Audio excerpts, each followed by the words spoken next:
5 if Aaron Rodgers comes back. And one of those players is Sauce Gardner.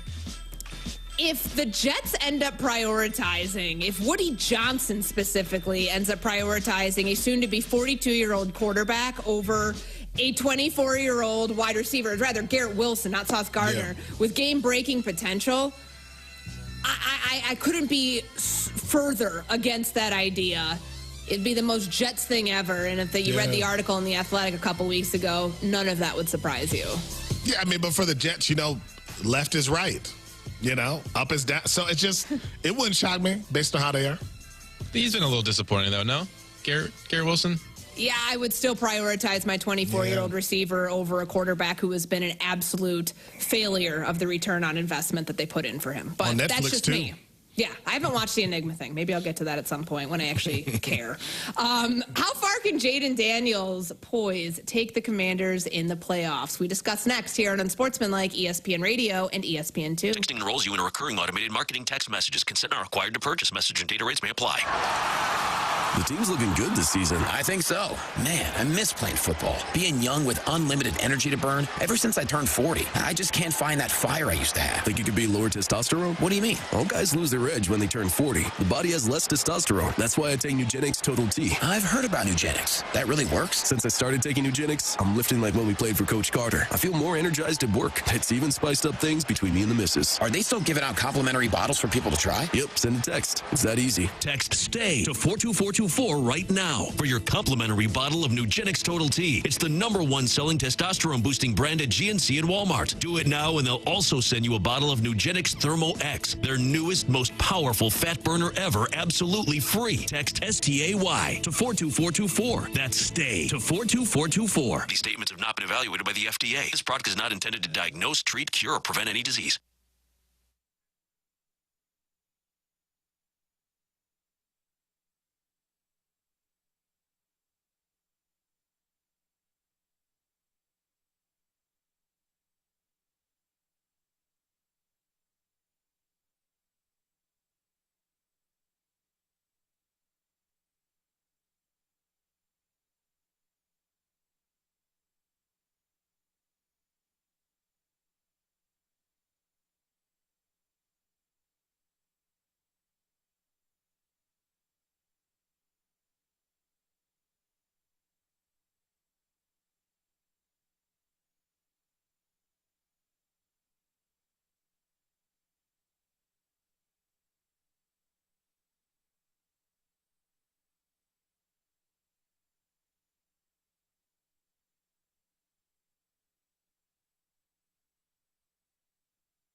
7 o'clock in St. Louis. You're listening to TMA. It's presented to you by Brown and Crouppen. Welcome to 101 ESPN and YouTube.com/TMASTL. Tim McKernan, Doug Vaughn.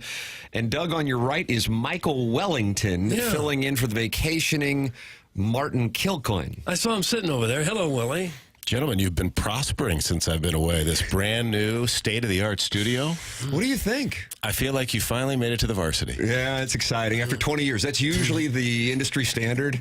You do low-powered AM, then you get called up to HD2. And then, just a two-decade dues situation. But if you look at the trajectory for most broadcasters, it's 2 decades. Right. Michael Wellington, you know many people on TMA, longtime listeners, are familiar with your work. They might even date back to the award-winning Nick and the Badger on 1380. Proud of that. ESPN. But for those not familiar with you from the 101 ESPN audience, tell these people what you're all about. Tell them your game. Tell them your story. You're a golf aficionado, Doug Caddy to the stars. Yes, I've heard that. That could be a stretch. But, yeah, obviously St. Louis guy, born and raised. Had a cup of coffee at St. Louis U High, then ended up at DeSmet. That's the requirement to be on this show. Yeah, what happened at St. Louis U High? They didn't really like my activity over for there, heaven's Doug. sakes. So I went to the other Jesuit school over there in West County, the DeSmet Jesuit High, and finished there, and then went to Spring Hill College, another fine Jesuit institution in Mobile, Alabama. All Jesuit all the time on this show, Doug. Yeah. Then just kind of mixed it up around the professional golf circles and wound up as a caddy. And now I'm caddying on the Champions Tour, and be my 3rd season out there, starting in a couple weeks. And Tim was desperate to fill Martin's shoes today, so he called me and said, would you mind coming in? And I thought, well, considering my car is getting serviced right now at Munganast. Oh, the where else 7 would you o'clock hour sponsor, Munganast St. Louis Acura, Munganast Burkhardt, Alton Toyota. How do you do? I figured this would be a good time to come on in and just kind of sing the praises. And let me say this. I did not get my car at Munganast, but I've been getting my car serviced at Munganast for Ryan now. Sauerberg in the service department, just glorious. He's tremendous. And, in fact, he's doing, he knows my specific work that'll be done this morning. And, they've been just tremendous. I mean, when you go over there, you're going to have a potpourri of choices, whether you want Coca-Cola, bottled water, muffins, they got candy snacks bars. over there. Yeah. It's just unbelievable. They treat you so well. They get you in and out quickly.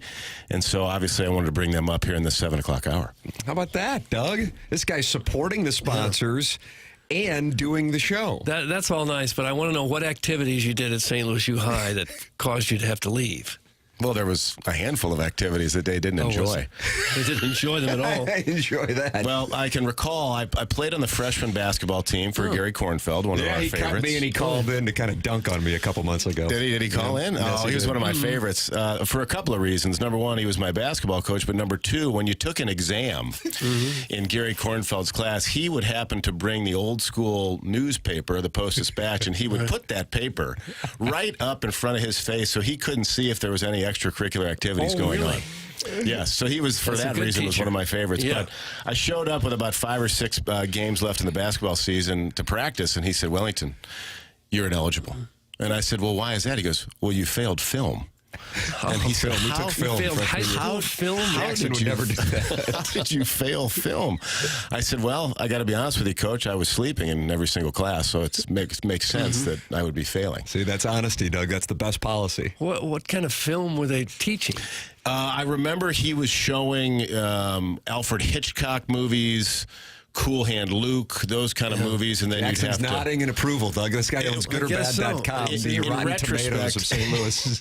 It was a good class in retrospect, but at the time, I think I was 14, 15 years old, certainly not mature by any stretch of the imagination, and did not really apply myself, and my grades showed that. And then, luckily, when it was time to transfer, I walked into a meeting at DeSmet, and the president at the time, Father Bailey, who had luckily been my father's golf coach at St. Louis U High back in the day. Really? He said, it was very simple, Doug. He said, Michael, would you like to go to school here? I said, yes, Father. He said, your schedule's in the next room. Now get out of here. Oh, really? Just like that. Yep. That's how we get things done in the Jesuit community, Doug. Sick, huh?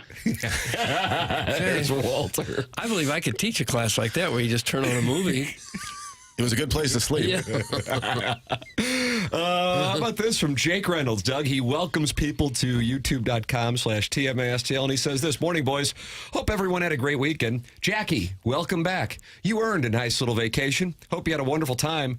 Thanks to all of you for all you do. KG was great last week. That's from Jake Reynolds. How about that? Yes. Where'd you That's go? very true. Nowhere. All right, so I had some PTO and I wanted to use it. So what'd you do? Yeah, what's going on with you? Slept in. That was huge. Did you get engaged? No.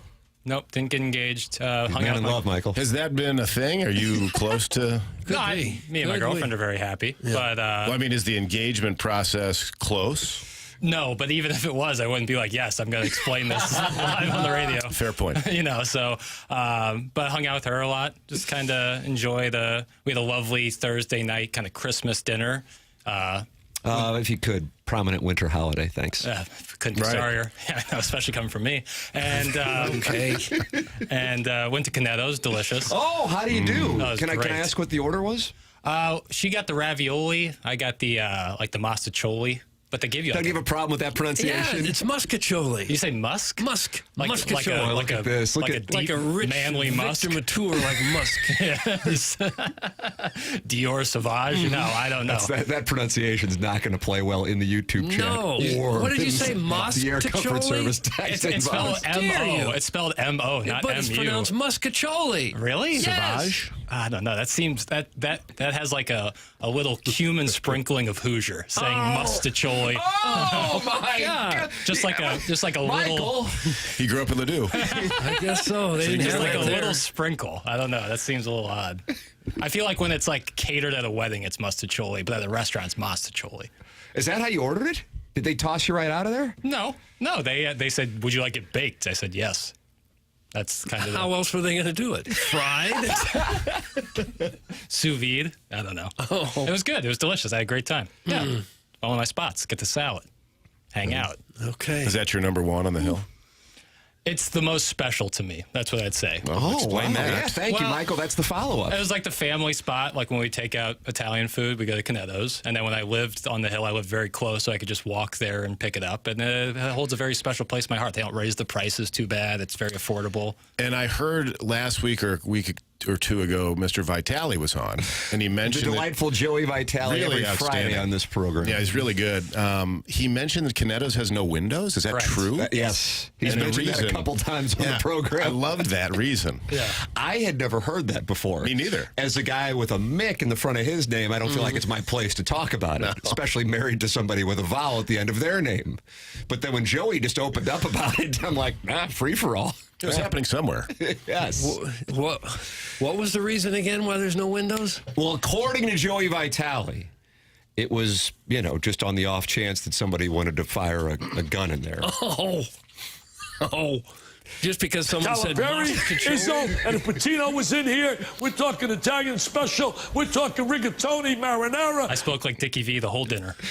Yeah. And my girlfriend found it very endearing. Libby Jack sucks at pronunciation as American as Central Yeah. West End. Yeah. That's fair. What are you going to do? Can't win them all. I don't know. It's spelled mastacholi, so I pronounce it like mastacholi. People get mad at me for saying Muscacholi. musk. Yeah.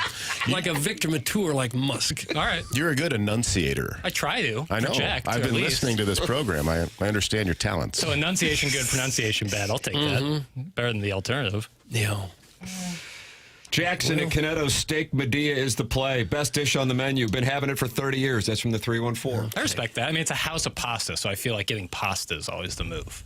I don't like to call it a dish. Best dish. I don't like that. I feel like whenever you get like a chicken parm or something like meat-based at an Italian restaurant, they give you the side of pasta. The side of pasta is rarely as good as like the pasta that they sell on its own. Really? You think it's coming from a different pot? No, I just think it's like just like noodles and sauce. And they're like, here's the side of pasta. Like whereas But if you ordered the pasta, they'd treat it better because it comes from a different pot. I could be wrong, but I feel that's the my insinuation, feeling. Doug, that it's That's in my a different feeling. pot. The side pasta pot and the main entree pot. Well, it could be. That's what I feel. I feel like the side of pasta is kind of haphazard, whereas like the real big entree pasta is taken care of with love.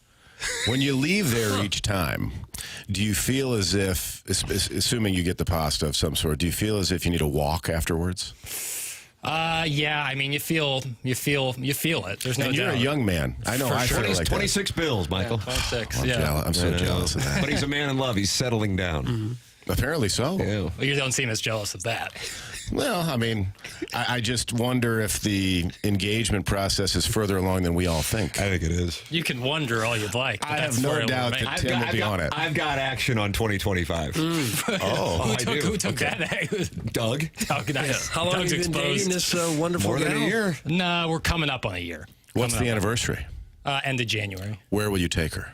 That's a good question. Took her to Citizen Kane's for her birthday, and I felt like that was a great play. I should go to Polymanos. Yeah, Polymanos might be a play. They got windows there. Some of the places. Don't go anywhere without the window. Some of the places on Y Down I really want to try, and I feel like that would be a good spot. Lottie frickin' da. I don't even know where Whitedown is. Like, what's on Whitedown that you need to look into? Big houses? Okay. Louie's not on Whitedown. Is it not? Oh. It's in DeMont. Whitedown's big houses in Clayton, right? What's the place on Whitedown? Was it Wright's Taverns on Whitedown? Okay. One of that, or Okay. I meant DeMont. Good luck. Yeah, well, you know. Oh. I'm a big wig in this market. Look at this guy. Oh, my goodness. Look at this guy. I'll get a table at Wright's Tavern, I assume, 8 o'clock on a Saturday night? Yeah. Well, if 7:30 is not taken. You know, 7:30 is my... You know people. I sure do. Callier and Thompson phone line's already lit up this morning, Doug. 314-974-0101 is how you can call into the program. And this is the Pestis from Festus. I like this guy. He joins us on 101 ESPN. Okay. Good morning, Pestis from Festus. Good morning, gentlemen. I thought I wouldn't call you until after New Year's, but you're screwing up on the pronunciation. What is it? It's Mustachiccioli. Oh, come on. No one says it like that. Hey, if you're Italian, that's what it is. Say it again. And I'm Italian. Okay, say it again. Put that off. It's Mustachiccioli. I've never heard that before. Boy, the spelling is really misleading. Yeah. I've never heard of it. That's how you would like it pronounced. Well, that's the true Italian spelling. Okay. There are Italians in Festus? Sorry, Thomas. Excuse me? I didn't know there was. I thought the Italians were all north of Festus. Excuse me? Put that off, Doug. There's a lot to work with here. No. Doug didn't get that off at all. If Doug's going to act like that, he needs to shut up for the rest of the week. Oh, it wasn't me that said it. Doug will be happy to take the week off. Oh, Pestis from Festus. I'm quite confident in that. Any other takes to share outside of Jackson botching the pronunciation of Muscatolio?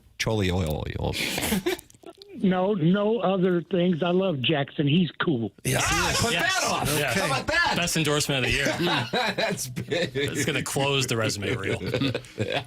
If you're not in St. Louis, congratulations. Joe Buck's endorsement. It's Jackson's action program. That's right. Well, it's my world, and they're just living in it. And I'm glad They you... don't live in it. They just exist. That's right. This is my guy. This is my guy. You got support, man. Thanks, Dad. Hey, Jackson, here's what you tell him. Okay. Tell him the pest from Festus is Italian. I can lose him in a construction project. Oh, no. Oh, Doug, that's You're burying people in cement? crime. Yeah, I can put him as a cornerstone in a building. Oh, gosh. Our lives are being threatened. No, they're not being threatened. Oh. They're just being warned. Okay. We've been warned, Doug. Kind of the same thing. It's like when Henry Hill went on the Stern Show. Yeah, but here's my only other comment for today. What's that? Go Mizzou. Okay. Oh, Fight Tiger, Music City Bowl day, Doug. All right. Buzz in the community. 1:30 this afternoon. Right. Missouri laying 2.5. I've got the total at 40.5. Pestis from Festus. Do you like either one of those numbers? 40.5 for the total points. Yes, sir. Much larger. I'd say almost 60. Oh, wow. The last time Iowa participated in a 60-point game. How about that? Well, I was lucky they exist at all. Oh, gosh. Shot at the state. Yeah. Pestis from Festus, thank you so much. There's a Pestis from Festus, and he is the leader, the founder of the Jackson Burkett fan club. Yeah, that was nice. How about that? Very much a fan. Like these older gentlemen, we appreciate their calls. They call in, and they're all the consensus is that they love me, and I didn't get that feeling, but I love having it. Do you think that's odd that the old men like you? No, That tracks. It's just that I didn't think these particular old men would like me, but that's cool. It's not rock solid evidence, but I'm looking at the caller ID, and he may have the least Italian-sounding last name ever. Doug, he's in the witness protection program. Mount Rushmore of least Italian-sounding last name. It is pronounced bleachacholi. Sip it, old man. I'm not even, quote, from here, unquote, and I can pronounce these words better than you whites. Jesus. And also, Ann Young, hashtag free perk. Doug, that's from Colts beat writer Brian Henshin, and their playoff chances took a hit when they went up against future Super Bowl champion New York Giants yesterday. Drew Lock time. Apart, yeah. It's the last thing. It's the last thing the Giants needed. They were on track to get the number 1 pick. I know. Yeah. They got to be furious. Drew Lock just spiked the football. That was awesome. Running in touchdown. Yeah, I did text Free Perk about coming in this week. No response. Does that track Chairman Kurt? Yeah, that sounds like exactly what I've experienced. Not Michael, responsive. you worked with Free Perk. Yeah, a couple times. I thought Free Perk. She's a delight. She was a good contributor. But she sometimes doesn't get back as quick. Lee. Just what do you think that the reason for that is? You know, I've heard tell, and I've talked with Jackson about it. Anytime I want to try to get perspective on the 20-somethings, the 20-somethings, lower 20-somethings, mid-20-somethings aren't really into quickly responding on text message, which surprises me because I would assume that they're on their phone all the time. Right. Is that consistent with your... So I can only speak to for me personally, when it comes to anything work related or even more of a professional relationship, it's always as quickly as I can do it, I respond. Whereas if it's something casual or just with friends, yeah, sometimes I'll let things pass, especially group chats, they go crazy. But when it comes to something professionally, I always am so nervous to not respond quickly that I have that. Because I'll have you up against the wall with my finger in your chest. Right, you took with a step stool though. You took 6 minutes to respond. That's exactly right. It's exactly right. Stories all the time, but I don't know how she views. If it's not it's not her work. So she might not give a damn. I don't know. Sometimes it's just I see a text and I'll respond to it later and then I forget. It happens. Is it parenting? I can't say. I don't know. I don't want to. Well, I obviously believe you have good parents. Well, I appreciate that. They're wonderful people. Thank you. I mean, Jeff and Ellen. just for your explanation there, if someone reaches out, you're going to respond. Yeah. I just try. That's that couple check marks to hit. One of the bare minimums is being responsive, being at least able to respond when someone asks you something. If it's something urgent, being able to be on the same page as them. I think that's important. But sometimes, things just pass you by. I don't blame people for that. Yeah, Doug, there it is. There's a breakdown. Sometimes Michael, does that thoroughly answer your question? I guess so. It's good enough for now. It was a diplomatic answer. Everybody's different. Sure, there you go. Yeah, and some people like some things, and some people like other things. Think about that. I want you to think about that. Get involved on the program like the Pestis from Festus did, and he threatened to put us in a cornerstone. Cement. He's going to put us in cement. 314-974-0101. Michael Wellington filling in for Martin Kilcoyne today. Cam Jansen is coming in tomorrow. What, are you driving to Florida today or something? Later today, yes. Are you really? Yes. Are you really driving all the way to Florida? Well, I'll stop. Where will you stop? ATL? Either short of ATL or just past. Yeah. Just depending upon if you run into that traffic. It's rewarding to get past it. It's rewarding to get past it, Doug. My goodness. Once you get past it, you get stuck. Was that Macon exit or something like that? Yeah. Sweet mother of mercy. The play is to try to go through the main drag there in Atlanta late at night. Yeah. Because you know how it is. If you go between, let's say, 8 a.m. and 10 p.m., you could be stuck there for an hour. Or even worse. Would you rather make a long drive by yourself in the car or with someone to talk to? Man, I've done so many. I'm kind of immune to them by now. Yeah. So when you're by yourself, you listen to whatever you want to listen to. Of course. Sing in the car. Stop when you want to stop. Yeah. A lot of phone calls, too. I podcast and listen to books, and I couldn't be more content. However, you do not have children. Correct. I think the appreciation of the serenity when you have children is multiplied by dozens. So you can embrace that car ride more? Oh, the drive down to Jupiter, which is about 18, 19 hours. Mm-hmm. Oh, me in the car by myself. Oh, dog. You liked it? Sounds arousing. Don't you get bed sores in your buttocks from sitting there that long? Ruined me. Oh, Bill. You can give your stories of arousal while driving south by texting into the Air Comfort Service text inbox 314-399-9646. Tim McKernan, Doug Vaughn, Michael Wellington in for the vacationing. Martin Kilcoyne, Jackson Burkett back from his vacation. Chairman Kurt answering the Collier and Thompson phone lines. This program is called The Morning After, and it airs on 101 ESPN, presented to you by Brown and Crouppen.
It's TMA. It's 101 ESPN and YouTube.com/TMA-STL. And 114 people are in there. Even though it's kind of the holiday season, you think more people are coming back to work today, Doug, or you think people are still going to be off through New Year's Day? What do you got? Handicap the working population of the St. Louis metropolitan area. I think most are back to work today, and then we'll take off again on Wednesday. Yeah, we'll be off on Wednesday for the record, but back at it to recap the college football playoff festivities. Are you boys fired up for starting tomorrow night? Boise State, Penn State, and then all day Wednesday, Texas, Arizona State, Ohio State, Oregon. Ohio State laying points, by the way.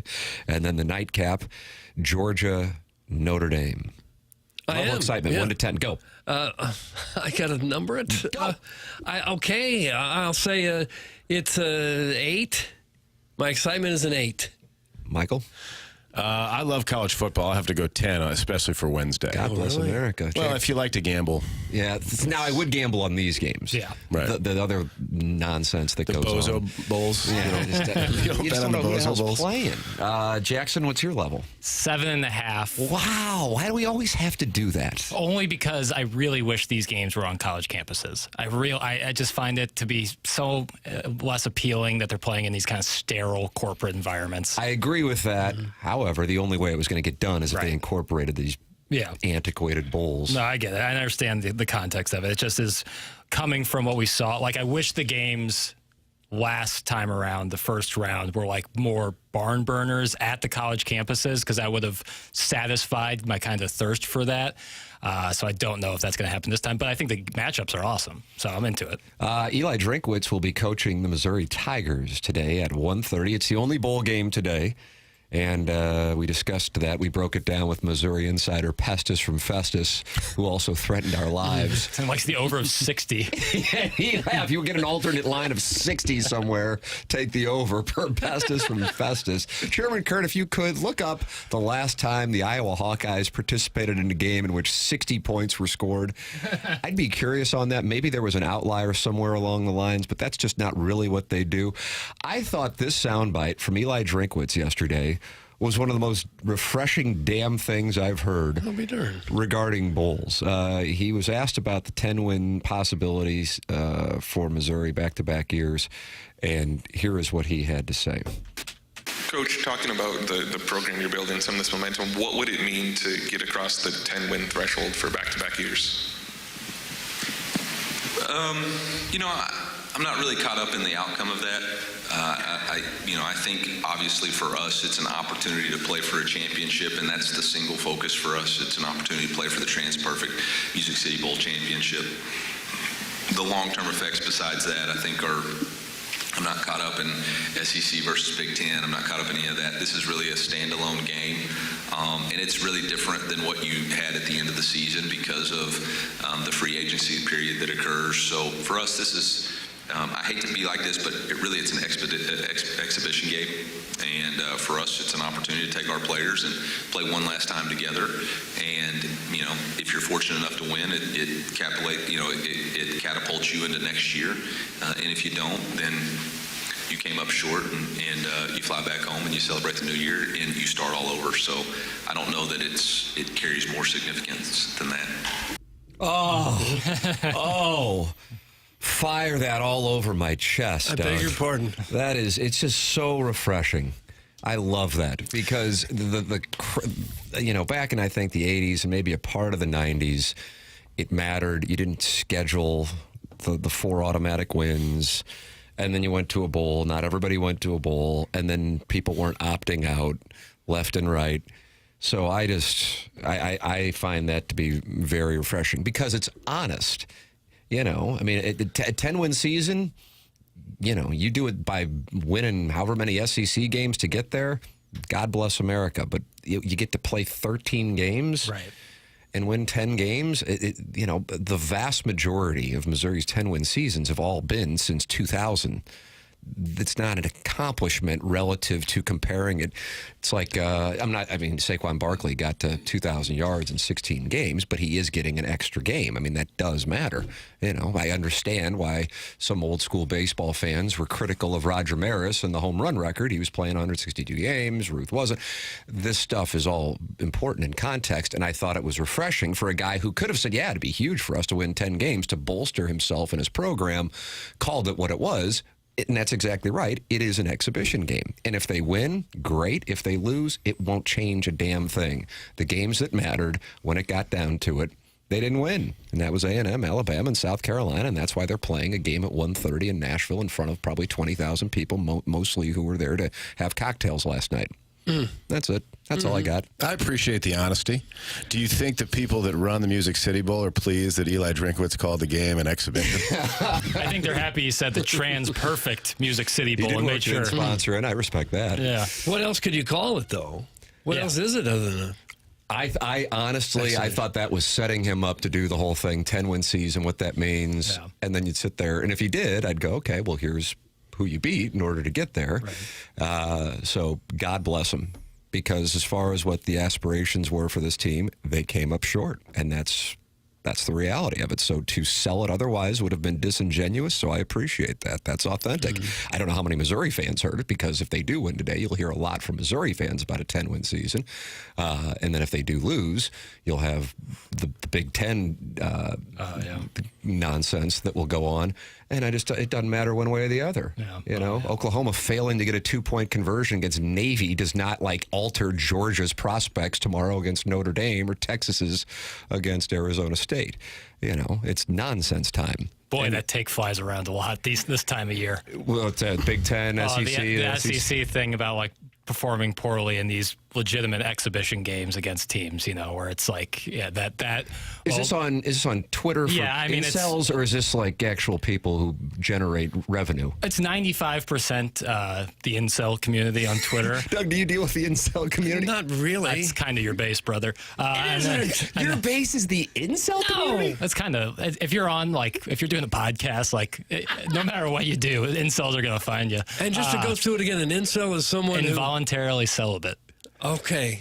Incels are people that don't have girlfriends.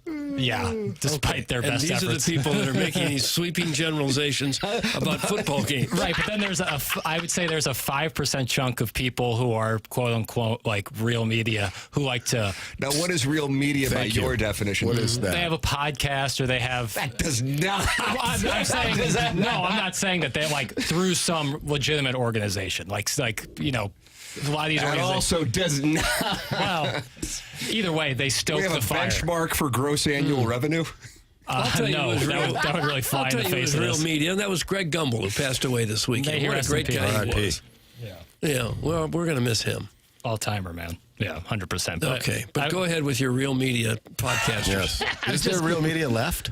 Besides this show, of course. Right. It's us. It's us, and then 50 feet of crap. No, it's and then us. There's people who stoke the fire of that stuff. It makes a headline for somebody. It's all it is. It's clickbait headlines. The Big Ten honks like to compare themselves to the SEC, I've noticed.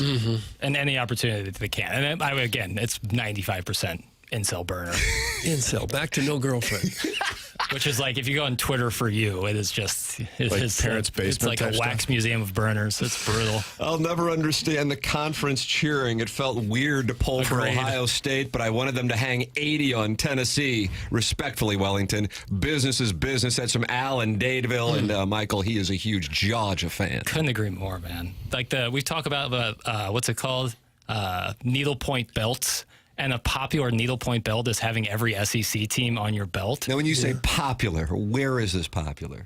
Certain tailgates in the SEC, certain zip codes in the St. Louis metropolitan area. Now you have a problem with people's belts. We're going after people who would love to have girlfriends, can't, and now we're going after people in certain zip codes in the St. Louis metropolitan area. Doug, who is safe? I don't think anybody is. One of those needlepoint belts is having all the SEC logos on the needlepoint belt, and I find that to be so odd. I would never wear anything with it. No offense, Michael, I really love you, but Tennessee's going to take another shot Tennessee here. Volunteer logo on it, I would never, and I don't get that at all. The SEC or conference pride, I don't like the teams in the conference. That should be the point. Jackson, this is America. You can like whoever you like. McDowell, coming to America. You can dislike whoever you like. Don't worry about it. Don't apologize. I know, but you love Tennessee. My cousin, Dr. Brandon Pryor of 100 West End. I got a lot of people in my life who I really love and respect. I love Tennessee baseball. Yeah. If they do well in the other sports, great. Yeah. But it's not like and that's a tie-in for the record, too. A very good friend of mine is the coach. It's not because, if they would have beaten Ohio State, okay, awesome. But, it's not like I was losing sleep or tweeting the fact that, it was a bad run and they were unlucky. The referees were SEC bad. who? Right, exactly. Jackson sounds obsessed with criticizing others. Look inward. Be curious, not judgmental. That's from the bastard James Hahn. I appreciate that. It strikes me as odd to wear teams you bemoan all year and then wear on your belt. Don't say bemoan on this show. We heard. Couldn't be sorry. Teams that you root against and then wear it on your belt because like your favorite team's in the SEC. Like I just find that. But haven't you seen needlepoint belts around St. Louis before you ever saw them on people in the SEC? I did. Yes. I've seen needlepoint belts my whole life. That's kind of. Some wake up with the sun rising over the river to Pear. Others see it over a needlepoint belt. And a the sun red Solo rises cup over of a orange juice and needlepoint- vodka. What? The sun rises over a needlepoint belt in Ladue? More or less for an 11 a.m. kick. Really? Yeah. Hey, Welly, what time you thinking you'll be by on your way to Florida? I'll have her ready and a care package of snacks and road sodies for you to take with you.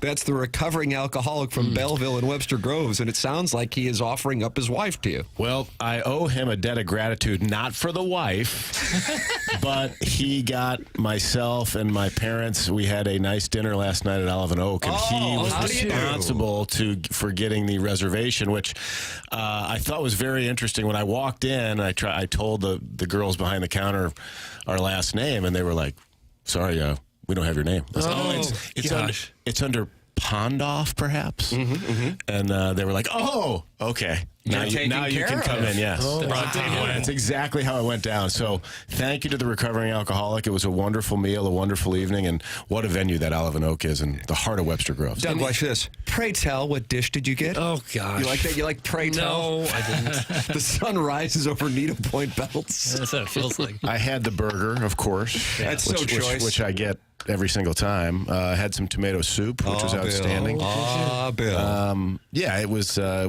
wonderful meal. You didn't try the muscatcholi? I did not.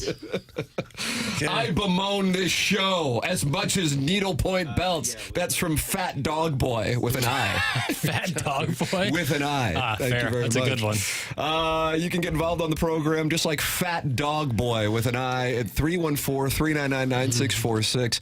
Chairman Kurt is fielding calls as we speak on the Callier and Thompson phone lines, 314-974-010. You like that, Michael, that the calls are answered in the room. It's incredible. Try to hide it. Varsity again. It's the varsity.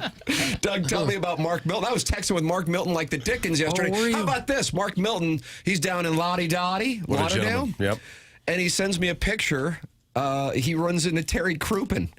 I mean, what are the chances? Brown and Crouppen. Two heavy hitters. Yeah, just Heavy hanging hitters. out in South Florida. God bless America. World is small. Well, hopefully no one down there had tax issues. If they did, Mark Milton would take care of them. He likes to do it here in St. Louis. If you have years of unfiled tax returns or tax liens, bank levies, maybe wage garnishments keeping you up at night, Mark Milton is the guy to turn to. Maybe you're even facing IRS criminal investigation from the godforsaken tax man. If so, contact STL Tax Lawyer Mark Milton at stltaxlawyer.com. Mark Milton at stltaxlawyer.com provide a local and holistic approach to tax resolution. Don't be sucked into the out-of-town tax resolution groups you hear about on TV.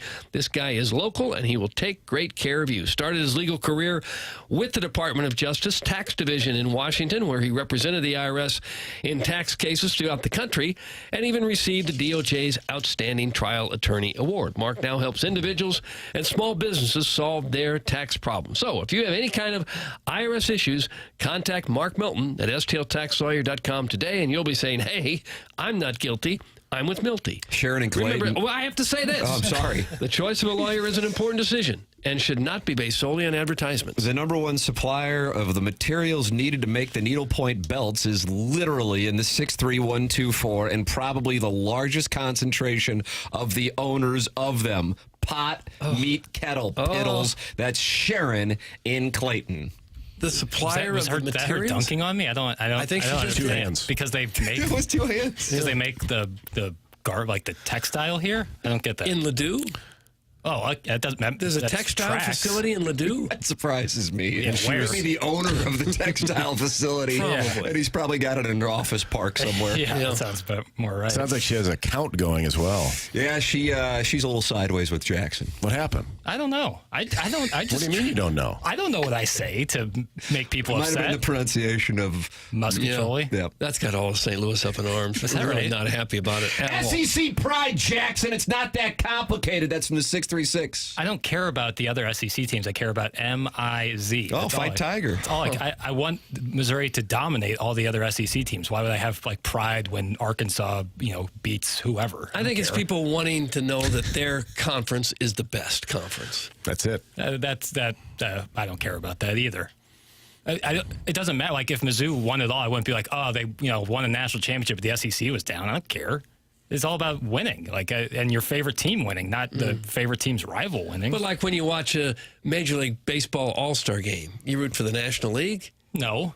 Well, you son of a sack ass! I get passionate about NL Central representation. Yeah, I care. Like the Reds' middle reliever got rocked. Like, oh no, I don't care. Really, you don't care if the National League wins? No, I used to care when it meant World Series home field. Yeah, I cared a lot then, but now that's totally meaningless. All right, I don't even know you anymore. Fair enough. Guys, I won $25 on DraftKings yesterday. Maybe Jackson should needlepoint a belt for me, too. That's from a pair of male au pairs. Oh. You like that? A pair of male au pairs are texting in. Would you hire a male au pair? Yeah, that's good. Generally, I have really poor fine motor skills, so something like needlepoint, knitting, crochet. Hold on a second. Not for me. You would hire a male au pair? I don't know. Why not? What do you mean you don't know? This is why important. not? Do you feel like you're opening the door to cuckoldry? Yeah, well, anytime you allow anybody else in your home, you're essentially opening the door to cuckoldry. But you have to have the intrinsic confidence that you're able to maintain the relationship. Just by having a guest over, you know that there's a risk that this person's going to sleep with your wife? That's just from a numbers situation, yes. You're adding another warm body into the situation. It should be the mandatory read at the bottom of the au pair contract that anytime you open the door, you're opening the door to potential cuckoldry. Yeah, I'd say anytime you're having a dinner party, it's like, DEFCON 3. What is it? I'd say. You could be on track to being engaged. Then 2025 means you will get married, and then you might have children, and then you're thinking you would consider having a male au pair to watch your kids while you're away. Sure. I mean, I wouldn't be opposed to it if they have the qualifications, if they have the references to back it up. This is my children's safety, my theoretical children's safety. Yeah, I don't know if I can get on board with that. Yeah. Very odd. It is very odd. You can get on board. Maybe it's just a generational thing. It could be. Morning, guys. There's a store on Clayton Road called Sign of the Arrow. It's the Jerry World of needlepoint in the St. Louis area. Doug, that's from the Austin Ass Hanky. Oh. Is there a Jumbotron at the top of it where you can't stop looking at it? Just staring at needlepoint belts? Have you guys ever been there to Jerry World? No. I have not been to a game there. Yes. Yeah, you can't look at the field because the screen that's above the field all the is so attention is big. focused. You can't even look at Overpowering. It's kind of strange. You are welcome to get involved on the program. Needlepoint belt takes are welcome. That recovering alcoholic from Belleville and Webster Groves hooked me up yesterday as well. That's what he does. I'll tell you how on the other side of the commercial break. Instead of the morning after. Presented to you by Brown and Crouppen on 101 ESPN and the TMA STL YouTube channel.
This is Action Jackson with a SportsCenter update driven by Johnny Londoff Chevrolet and Johnny Londoff Autoplex. The Blues lose yesterday, final score of 4-2 to the Buffalo Sabres. We got Music City Bowl action with Iowa taking on Missouri today. Kickoff at 1:30. You can catch that right here on 101 ESPN. That was another SportsCenter update driven by Johnny Londoff Chevrolet and Johnny Londoff Autoplex. See them at londoff.com. Chevy, together we drive. Are you kidding me?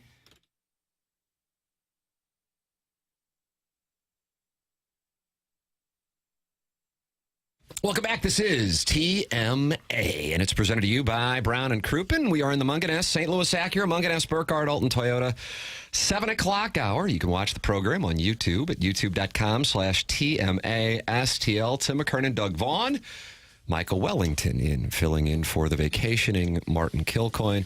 And Doug Michael will make his way down to Florida following today's program. But he wanted to stick around St. Louis to experience the magic that is this program during the holiday season. Well, it's just fabulous that you're here with us. Thank you so much. I feel like it's had a TMA spa treatment the last 24 hours. I had Olive and Oak last night through the Recovering Alcoholic. Yep. We have the car at Munganess today getting serviced. I'm in the studio today. Yep. What more could anyone ask for on their way out of town? I don't know what else you could ask for, but maybe people want to call in and celebrate with us on the Callier and Thompson phone lines. 314-974-0101 or email in for the Design, Air, Heating, and Cooling email today. The morning after at InsideSTL.com. Buck Swope, Doug, is leading this month. He's just really a force. He won the Milagro Tequila Listener to him. of the Year a couple of weeks ago at our year-end awards. You can be the December Listener of the Month by going to TMASTL.com. You can keep your anonymity. Doug disagrees with that. He would like all the audience members to have to use their real names. Government names. But that is not the way that it works. TMASTL.com is where you can go to sign up. And you got 2 more days, and then Jackson will select the 5 finalists, I guess, for the Papal Conclave? Yeah, Papal Conclave will take place Thursday. Winner announced Friday. All right. That'll be the schedule there. I just hope Buck Swope can keep a good attitude after Jackson called his college, Miami of Ohio, the worst university in America. Oh, I forgot I said that. The worst? Miami, Ohio is the worst college. Well, someone said, what's the worst university? And I was like, Miami, I don't know. I just said something. I just always thought of the moment where you tell someone you went to Miami and they're like, oh, wow, the U, South Florida. And you're like, no, Oxford, Ohio. And imagining that's tough. I don't know. It's one of those takes. He obviously feels strongly about it. It's one of those takes you don't really believe, I didn't know. Dan Orlovsky, Stephen A. Smith, seems to be Bayless, in our vogue. entire industry. I didn't know that Buck Swope was an alumnus. Sure he was. A proud alumnus until last week when he got that news. Well, Miami of Ohio, there's a lot of St. Louis folks that go there, That and Dayton, I feel like, are the two, Ohio schools where St. Louis folks are going. Man, you don't care for them none.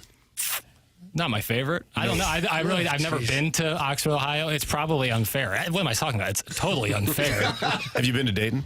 Nope. You know where they party there? At Dayton? Uh-huh.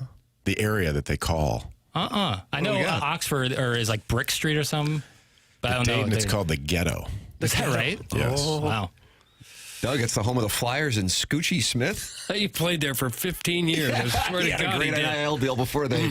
Michael, you were talking about how the recovering alcoholic from Belleville and Oyster Groves hooked you up yesterday. He hooked me up, sweet mother of mercy. The Bull and the Bear Club for the Blues Sabres game? Oh, yeah, it's a pony. Oh, it's nice. Oh, my goodness. Those office chairs you said in? Oh, my goodness. Delete.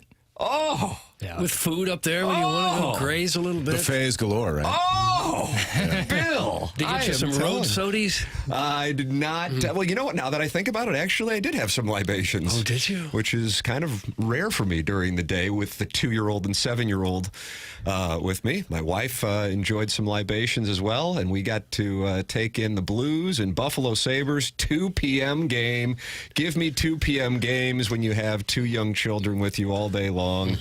And I was texting with Cam, who handled the call yesterday with Chris Kerber. Kerber will join us at 8:15 for our 8:15 Blues interviews. That's a new part of TMA, Michael. I know you're new to the 101 experience. That's part of the new experience, 8:15 Blues interviews. And I was texting with Cam, and he said 2 p.m. game. I guess your kids will find out that there are 3 periods in a game today. You're damn right. We were both fired up for the 2 p.m. start. Opportunity, Doug. Opportunity going up against one of the worst teams in the NHL. And the Sabres, Jackson, a fan of their sweaters, jump out to a 2-0 lead. The Blues are able to tie it in the third period. And I'm thinking to myself, I actually said this to my wife, who probably wasn't as locked in on the situation as I was. I said, got to get a point against these guys. Got to get a point against these guys. Yeah. Got to get. I mean, you beat the Red Wings to go into the Christmas break. Beat the hell out of the Predators, an offensive bonanza on Friday night. And now you got the Sabres coming into town. Doug, let's get at least one. And then they just had a special teams debacle yesterday. 0-4 on the power play. Buffalo 2 of 3 on their power play. And a missed opportunity as the Sabres come to St. Louis and win 4-2. Last year it was the Sharks, a bottom-feeding team that caused problems. This year it's the Sabres. They've played them twice, and they've only picked up 1 point. And I got to be honest with you, I'm a little irritated. Are you? Yeah. I have a hot take, Tim, that's so hot I'm going to put on the EDF group oven mitts. Oh, dear. Yeah, that's when you know he means business, Michael. If you guys have gloves, you might want to put them on. A Pond-off vehicle. Here comes my hot take. Joel Hofer is now better than Jordan Bennington. Oh, there, I said it. Come at me. Come at me. You don't want this. Joel Hofer is now a superior goaltender to Jordan Bennington. Wow. It's a hot take for the morning. Match that, 101. Better goals against, better save percentage, far better won-loss record. I just think he's playing better than Bennington. How many cups does he have? Oh, you can always bring that up, but if Bennington... He couldn't have been better in 2019. Couldn't he? He was responsible more than anyone else for winning the cup. 5 years later, he's not the same guy. Wow. Hey, if you're going to wear the gloves, get him above the table so we can. Yes, I can see it on YouTube. Want to get burned. John Score says Doug is right in the YouTube chat. I'll tell you this. You know, I read that Blues talk on STLtoday.com, and there's a big thread about trading Binnington at the deadline. Oh, yeah? Now, that doesn't mean that everybody's on board, but there's just a thread about it. And I have to tell you, I didn't see this coming. So what was it the fourth goal that stood out to you most? It's just his play over the last month or so. He just really hasn't been that sharp, I don't think. And Hofer looks terrific to me. Is it safe to say that he's a tender that runs hot and also runs quite cold? Because if you remember at the start of the 22 playoff run. Yeah, Michael, it's 101 ESPN. Speechless. At the start of the 22 playoff run, it was Ville Husso who was the one who people were like, let's get Ville Husso between the pipes. It was Benner. Hockey encyclopedia. It was Benner who was kind of, the forgotten guy in 22. And so I feel like we've seen this story been told before. Well, it's very rare that a show can have a former NHL goaltender immediately respond. This one can. All right. And it's Daddy Padre, who was with the Blues in 2019, so he would know. Well, he sat in the crowd. Just like the rest of us. Doug, that's a hot take, but it's a semi-brutal take. Hofer plays the cupcake teams. Benner gets all the tough assignments. Last year, if they didn't have Benner, they're a legit lottery team. That's Daddy Padre. Who did they play yesterday?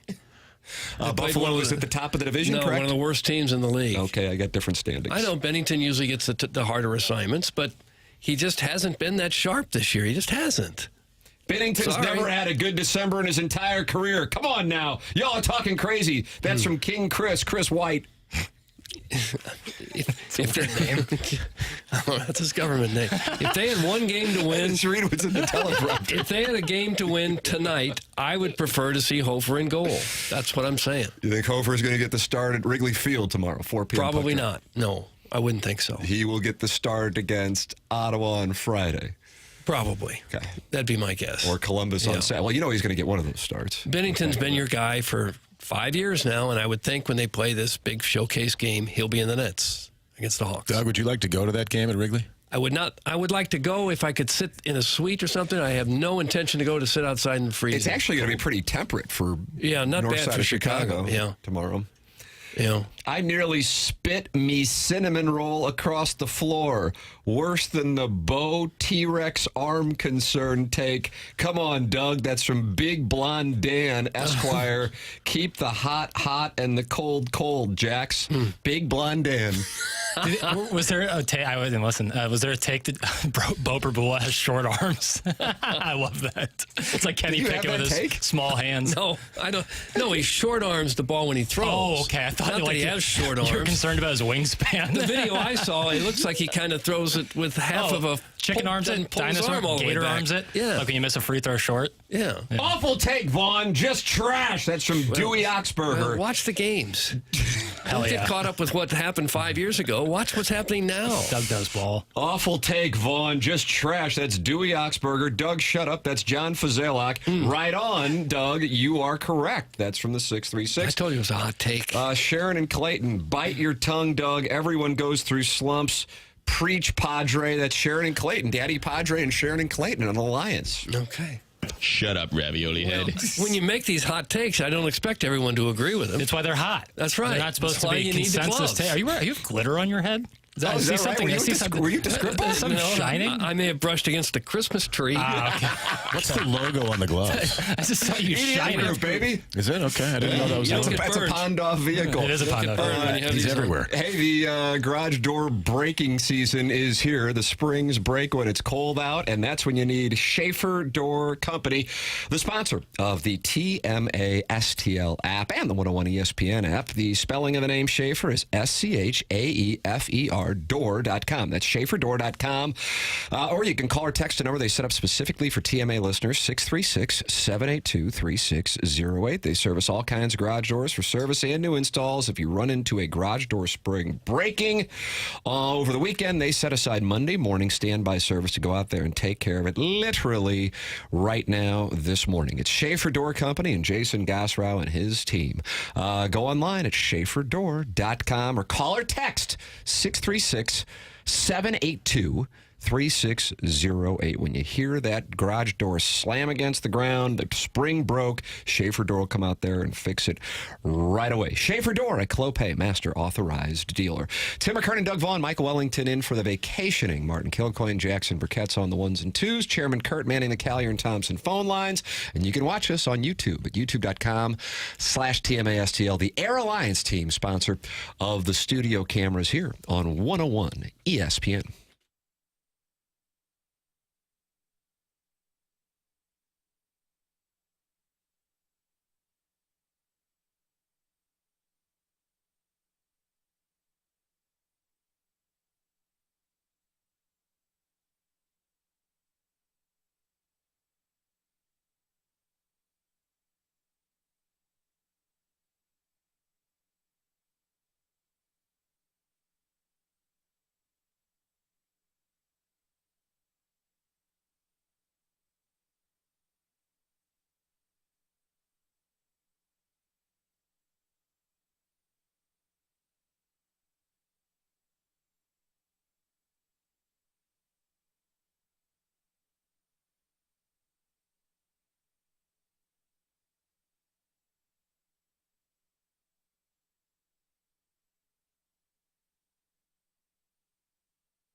Blues and Sabres.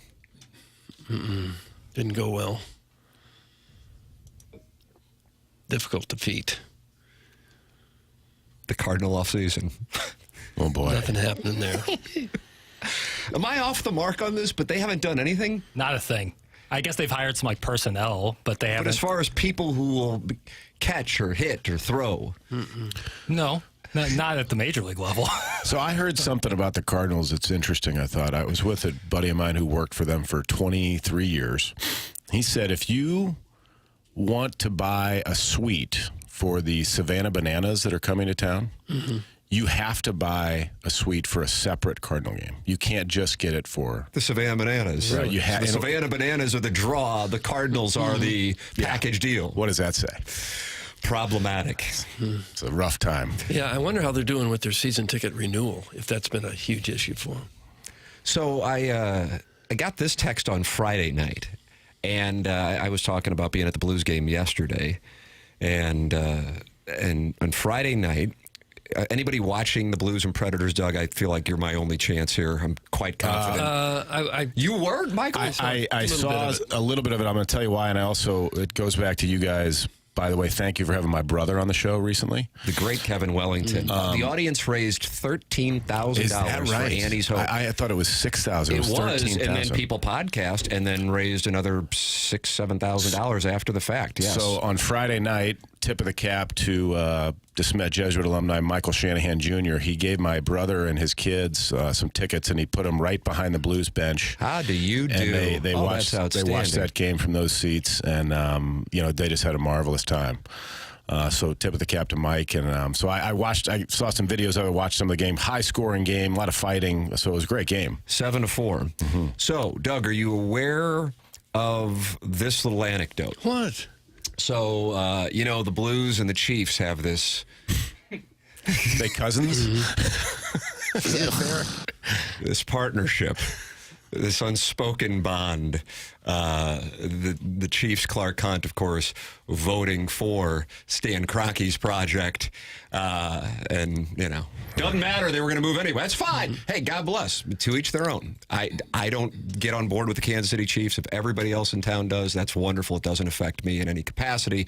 I just have to present this as part of the history of St. Louis with the NFL and what I believe was a conscious strategy to increase the market footprint of the Kansas City Chiefs by the owner. Hey, that's business. God bless America. The Kansas City area does not have a hockey team at the moment, so the Blues have had their players go out there before. Ryan O'Reilly skating around with the Chiefs helmet and pregame warm. So Creed Humphrey, who is a offensive lineman for the Chiefs, they show him on the scoreboard on Friday night. Big ovation. Really? Yeah. People knew who he was? I had the Chiefs offensive lineman. Yeah, the old Chiron under it. Otherwise, if they hadn't had that on there, would people know who he was? I can't imagine. I wouldn't think they know a whole lot of Chiefs offensive linemen. I had friends, however, texting me that Ali Marmol was in the building, and they did not care to show him. They did not care to show him. Is it possible they just didn't realize that he was there? I can't speak to motive for anything. I can just tell you what my compadres have told me from the festivities on Friday night. What do you think the reaction would have been? Well, I think that if you were asking me my reasoning, they show the Chiefs guy because they know it's going to go on. Yeah. And then they know it's going to go on if they show Ali Marmol, and so they don't show Ali Marmol. It's like when I was at the Bragging Rights game in 2012, and they showed Claire McCaskill, and it didn't go well. No, I wouldn't think so. So yesterday they had lookalikes, and there was a Taylor Swift lookalike, and the person got booed. Is that right? Wow, I didn't know that was going to resonate with you like that. Yes. Well, we've talked about something like that before, but they did it again. So, yes, I saw it yesterday. They were showing a bunch of different people. And then the very last one was a Taylor Swift lookalike, and the person got booed, not because of the person, but because of Taylor Swift. And is that strictly a political thing? I have to imagine. Okay. Because if they're showing Creed Humphrey and he's getting all these cheers, it's clearly not an anti-Chiefs thing. Right. So, yeah, I would think it'd be political. In other words, you're trying to tie in the Kelsey thing. Yeah, it wouldn't be anti-Chiefs around here, man. This is a Chiefs market. I can't help it, Jackson. Remember the final days of Mike Keenan's tenure as head coach when they would show a shot of him, people would throw tomatoes at the video board. Really? Not really, but they would. You thought there were tomatoes sailing up over the ice? I don't. They booed so the 80s loud were that wild. He was fired shortly after that. the When 90s. it got to that point, I think Captain Hook. management got the hint that maybe we ought to move on. Who was the one who was getting slap shots hit at him? That was Quinville. Brett Hall took a shot at Quinville once. That's one of my As the favorite. story goes, I didn't see it, but that's what they say. I think it was just a wrist shot. I don't know if it was a slapper. You don't know if he really took a pass? Probably wrist shot. He can control it, get close and not What's hit the him. football equivalent of that? Just like tackling, like sacking your head coach. Yeah. Eric in the Central West End, who Jackson Michael, for the record, says is attractive, but he's not attracted to him. Thank you for that clarification. Says Elaborate. Kelsey would have been booed also. He's a woke sellout. That's from Eric in the Central West End. I don't know about that. I don't know that he'd been booed. The rationality. There's just an anti-Taylor Swift thing. Just because she's so popular now, it's kind of cool to not like her. Is that right? I think that's part of it. I think it's an oversaturation thing in a little bit. Like you can't turn on the TV without seeing Taylor Swift. Now you go to the Blues game and you see Taylor Swift, even though she's not there, kind of involved in the game day experience. I could see a little fatigue there, but I think part of it's also political. Of course, Libby Jack thinks it's political and wants to blame blue-collar workers. The reason they boo is just because people are tired of her popularity and her being shoved in everyone's faces 24/7. Personally, I think she's a generational talent. Can't hold a candle to Tim's talent, though. That's from Mr. Licks. It's the problem is I agree with so much of that, but then the beginning part was so wrong. So like I don't know. That puts me in a tough spot. You know, it's like you had me in the first half. Good to hear from Licks. Isn't it? You're a big Mr. Licks guy, aren't you, Michael? Always loved his fodder. Let's see what I got here. Bluesier girls at the game would have been throwing their panties if they showed Harrison Butker. Is that correct? I don't know about that. Yeah. Is that right? I didn't know that he was I don't know all these popularity things. I don't know. All I know is the offensive lineman of the Chiefs, rousing ovation. The manager of the Cardinals, not shown. Probably the happiest person about that is Ali Marmol. Yeah, Thank God. They used to always show Wainwright and Yachty. Oh, yeah, they would be games. regulars, and they get everybody fired up. Yeah. And I assure you, if they were there on Friday or Sunday, they would have shown them. Yeah, I'm sure they would have. I like it when they show in that, especially it seems more popular at hockey games. Taylor Lewan, I think, did it, where they just down the beer that they have in their hands. And and his people go child nuts. was with him and downed like a Sprite. Yeah, that was like that's awesome. Like that gets the people going. That's the game day experience I want. Just hammer a beer. I think it's great. Marmol at the Enterprise Center with his posse reminded me of what it would be like if Billy Haywood managed the Redbirds and attended the local hockey game. That's from the recovering alcoholic from Belleville and Webster Billy Grove. Hayward had those twins playing well. What posse did he have with him? What, like Turtle? Like, what do you mean a posse? Did he have Johnny Drama with him? Yeah, that's I didn't know he had a Did posse. he go with a bunch of dudes? Was that the deal? Or? I was not in attendance. I just had a number of people texting me about that he was in the building and they hadn't shown him on the game, but they showed Creed Humphreys and the whole place went bat crap. When is his contract up? Well, as you expect, after finishing in last place in 2023, they gave him an extension right. in March. And just was like, well, of course. You know, in case we get off to a bad start again. All the success means extension. That was an odd reason to renew him. Well, if we get off to another bad start, we don't want the speculation to begin. For the life of me, that is an all-timer. That is an all-timer. The extension to Ali Marmol before the season starts. Well, we figured out the pitching. Is that right? Did you? Let's see what we got. Licks would call her a talent. She knows how to play 4 chords on the guitar. She sucks! That's from Wedding Tackle, who is not on board with Mr. Licks. Yeah. So you can't. Music is so. It shouldn't be so divisive, but it is. She's, I think, the biggest individual star since Michael Jackson, probably. I think I'll agree with your take. Yeah. And before that, you got to go to Elvis. Yeah. Yeah, I would agree with that. It'd be tough to, I think numbers-wise, it'd be tough to argue. I think Drake's up there, but yeah. Doug, would you say Taylor Swift or Drake? I'd say Taylor Swift. By a lot. What do you say, Jason? Drake's got more slaps than the Beatles. He said it himself. More slaps than the Beatles? Yeah. What the hell's that supposed to mean? Not a John Lennon reference. It's a reference to #1 songs. Oh. Did you guys see the mask that Binner is wearing tomorrow? It features Wainwright, Yachty, and Albert. Wainwright tweeted about it. Did you see that? I didn't see the tweet. I saw the mask, but I did not see the Wainwright Yeah, so tweet. Wainwright did tweet about it. That is correct. Okay. Yes, you would expect him to be in net tomorrow. You will not be happy about it. You are calling for more Joel Hofer. You remember the non-ling, longtime participant here on TMA, Kevin Lorenz? He sent in this text to my phone right after you said it.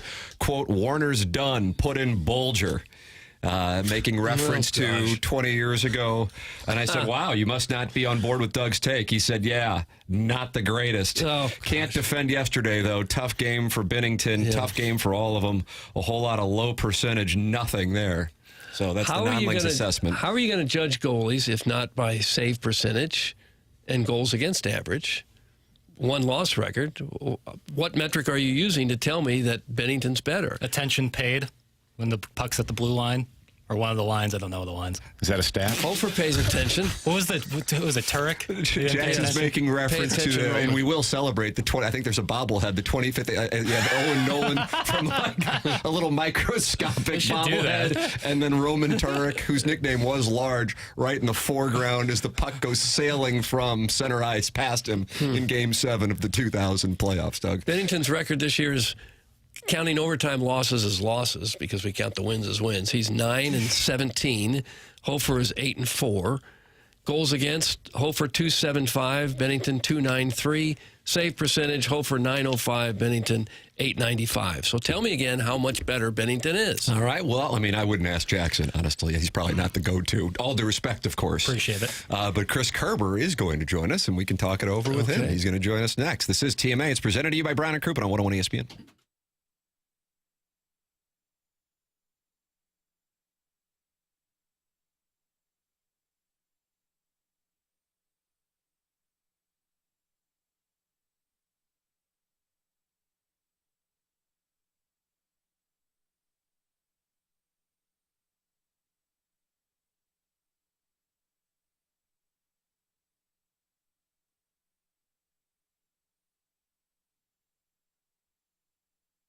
Tim McKernan here with you to talk about aesthetic design and build. They've been building high-quality custom decks and outdoor living spaces now for over 30 years. I've gotten a chance to know Dan and his team and visited their showroom in Chesterfield Valley. So impressed.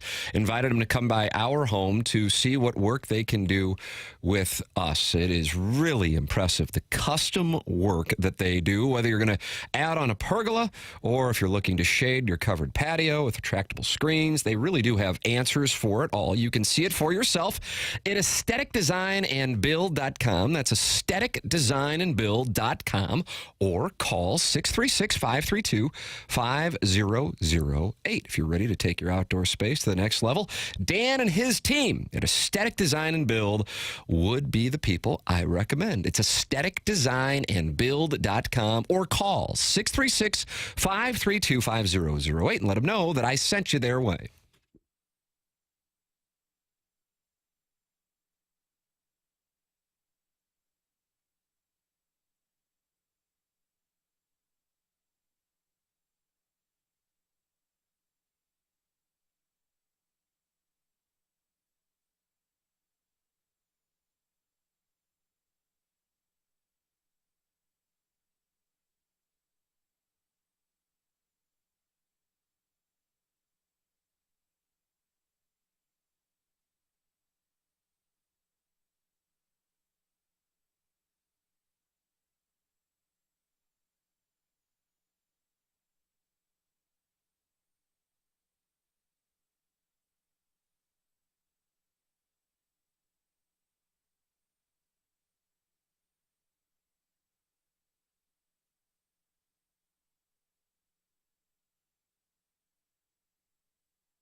TMA 101 ESPN, Fisher Window and Door Store, 8 o'clock hour. Tim McKernan, Doug Vaughn, Martin Kilcoyne is out this week. Michael Wellington is in today. Cam Jansen will be in tomorrow. He was on the call of the game with Chris Kerber, who joins us here on 101 ESPN and the TMA STL YouTube channel and the Callier and Thompson phone lines. Morning, Kerbs. Morning, Tim. How are you? Wonderful. Thank you for joining us. The game yesterday, man. I know I was listening to you and Cam talking about it right after the game and listening to the Curbside podcast, and it's exactly what I was saying in the final few minutes. I'm like, man, this is a real missed opportunity, and that's what you guys were saying as well, and it goes back to special teams, unfortunately, yesterday. What'd you think of the Blues power play and also the PK? Well, it really ends up being a missed opportunity, especially, kind of when you look around what else happened in the National Hockey League, right? And the Senators end up beating the Minnesota Wild 3-1. And so you could have been, 2 points closer to that. Vegas ends up beating the Calgary Flames. That's a team that's just ahead of you that you're trying to track down, and you'd have been sitting 2 points closer to them at that point in time.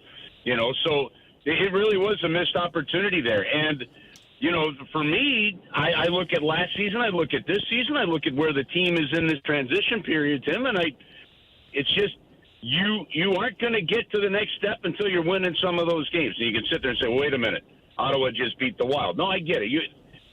Even the teams that have struggled this year are going to beat good teams, but the St. Louis Blues over the last couple of years haven't been consistent enough against the teams below them in the standings. That said, last night was all about special teams. 5-on-5, you did what you needed to do.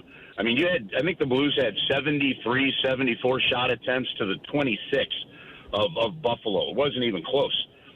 Having said that, the reality of it is the power play hasn't been good all season. It hasn't been a difference maker. They're trying different pieces almost every single game, it seems. And, yeah, they get the odd goal here or there, or they've gotten a couple of goals right after a power play has expired, but it just hasn't been good enough. And if your power play is not going to be good, your penalty killing has to be really good. And, unfortunately, special teams was the difference maker last night. I heard your broadcast with Cam Jansen, and it didn't seem like either one of you were terribly impressed by the play of Jordan Kyrou. What was he doing that he could have been doing better? This is the next step for Jordan Kyrou, and I think he's made tremendous strides this season, to be honest with you, Doug. You see him out after practice working on skill sets. You see him another level. But when you hear Jim Montgomery talk about game management, that I think is where the next thing that he's really focused on with some of these top-end players. And just too many times last night, the touch after Jordan Kyrou would be the other team. It would be trying to seam a pass through a guy's skating stick and they block it. 6-on-5 gets the yips, and a lot of times, those passes get deflected away. I don't know if he was hard enough on pucks in the corners, trying to chase that game down in the end. And yet at the same time, he shows the ability to pick that puck up, kind of wheel it around. No one can take it from him like Patrick Kane, and then he fires a great shot and gets it through to the net. So I think what you heard from us is just some of the description of the inconsistencies that were in there yesterday. And I think a lot of that comes from, honestly, somebody trying to really get a job done and probably, the old phrase, trying too hard. We talked to Steve Ott after the game about sometimes you just got to keep it simple, and Jim Montgomery mentioned it afterwards. If the play's not there, get it below the goal line and go to work at it. That's why a guy like Nathan Walker was able to get the goal, and that still is why some of the top-end guys for the St. Louis Blues, are still really inconsistent, to be honest with you. Chris Kerber with us on the Callier and Thompson phone lines. Tim McKernan, Doug Vaughn, Michael Wellington with you here on the program. It's 101 ESPN and YouTube.com/TMA STL. In the previous segment, Kerbs, Doug was talking about his perspective that Jordan Binnington has not been the guy this year, and he'd like to see more from Joel Hofer. Doug, I don't want to put words in your mouth, but I'd be curious to have you and Kerbs discuss your perspective. Yeah, I was just saying that it feels to me like Joel Hofer has been the better goaltender this year. Am I crazy to say that? Yes. I am. He's got the better goals against, better save percentage, far better record. Look at the teams they've played against. Well, Bennington had Buffalo yesterday. It's not that much big of a difference when you actually look at the actual numbers. But you look at, I think, the schedule, and I think part of the difference is look, I think Jordan Bennington's been fine. Is there room for Bennington to be better? Yes. I don't think you're at a point where you're going to see a changing of the guard by any means. I think Joel Hofer's come in and done exactly what he needed to do. You know, somebody could be frustrated with Bennington's game last night, and then you think, okay, well, how do you respond to the shutout against Detroit, right? And it's here or there. Look at that defense, and look at the first goal that Buffalo scored. It's a face-off play, and nobody picks up the backside forward. It's a power play goal from Tage Thompson. It's one I'd like to talk to Jordan about. Obviously, I won't see him in Chicago yet today, but you know, Tage Thompson has an elite shot, and for some reason and somehow on a power play, they entered the zone with a 3-on-2, and Oscar Sundqvist got caught up ice. I look at it, Doug, like this. I almost want to separate the two parts of the season, the first 20 games and then the coaching change to now.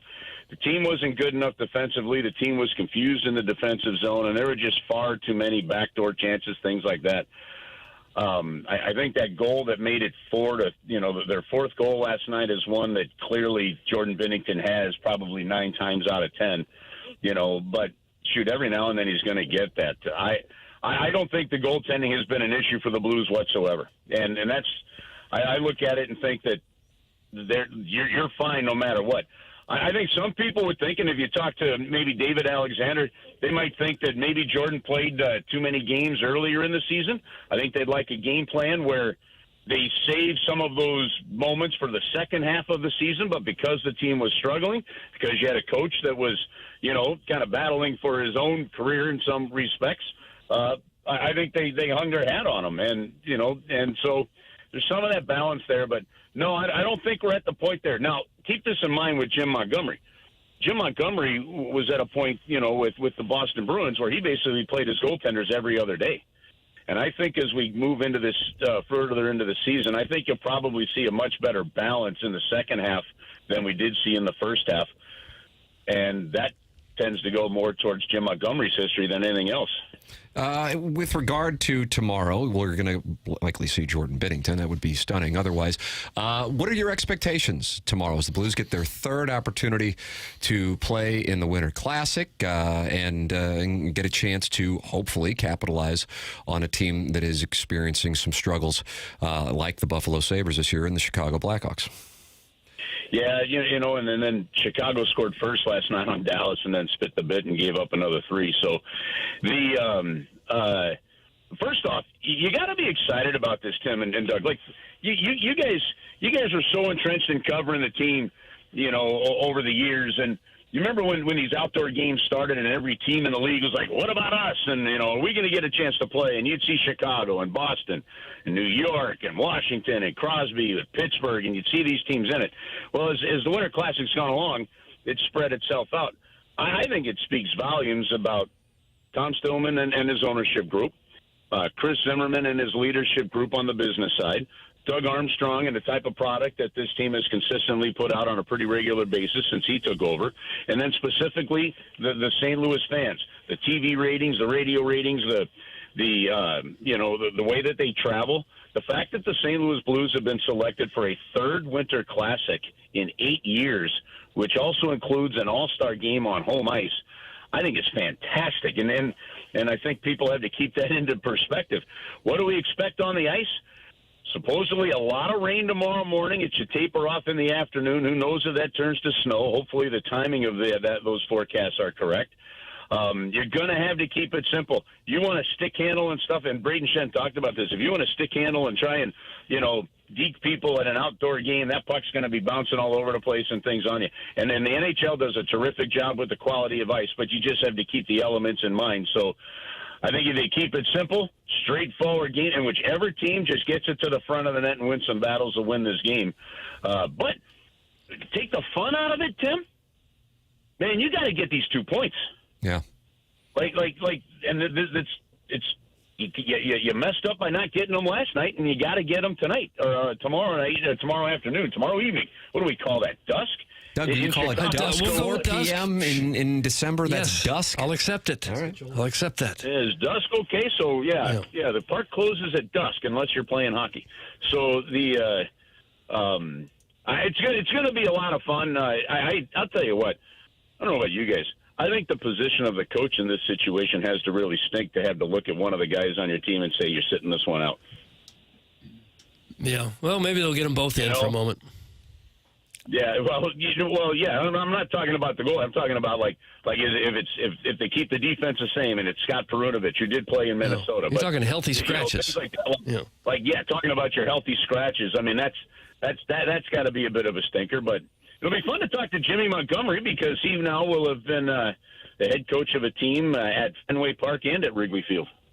Yeah, that's a unique little statistics there. Well, the Blues and Blackhawks, you can hear it here on 101 ESPN. Puck drop 4 p.m. tomorrow as the Blues will try and get 2 points against the Blackhawks for their third Winter Classic. Chris Kerber with us here on the Callier and Thompson phone lines. Enjoy the festivities in Chicago, Kerbs. We appreciate the time, sir. All right, guys, we will. Hey, Alex Ferrario is going to be he's got an extra hour, so pregame coverage will actually start at 2 o'clock tomorrow, and then we'll get the game going. So everybody have a great, safe, happy New Year, and then we will see everybody back home when we get back. Thank you, Kerbs. Thanks, it's Chris Kerber with us here on 101 ESPN. Tim McKernan, Doug Vaughn, Michael Wellington in for the vacationing Martin Kilcoyne, Jackson Burkett on the ones and twos. You can email in for our design, air, heating, and cooling email today, the morning after at InsideSTL.com, or call in Callier and Thompson phone lines 314-974-0101. This is TMA. It's presented to you by Brown and Crouppen on 101 ESPN.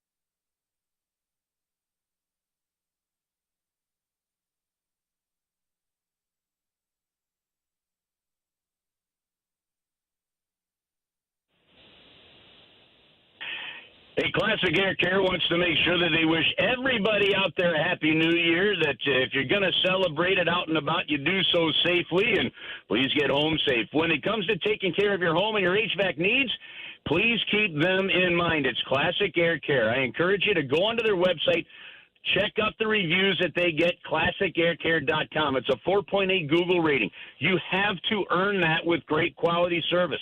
People then have to go onto the website, and they have to tell you about their experience, and you're going to find some great experiences. They came to my house. They tuned everything up. They got it set for the winter. I know it's safe, and everything's ready to go. And when I travel a lot during the winter months, and I also know that if it does break down, and it is a machine, so I expect it to break down at some point in time, I know that I can call Classic Air Care, and they're going to get out to the house and fix it. If you need to buy filters, you can do it right from their website. If you're thinking about a new unit, you can get a quote directly from the website in minutes, and it's free. Classic Air Care will take care of you as you head into the new year. Keep them in mind for all your HVAC needs. It's Classic Air Care, making people comfortable since 1926.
Series, baby.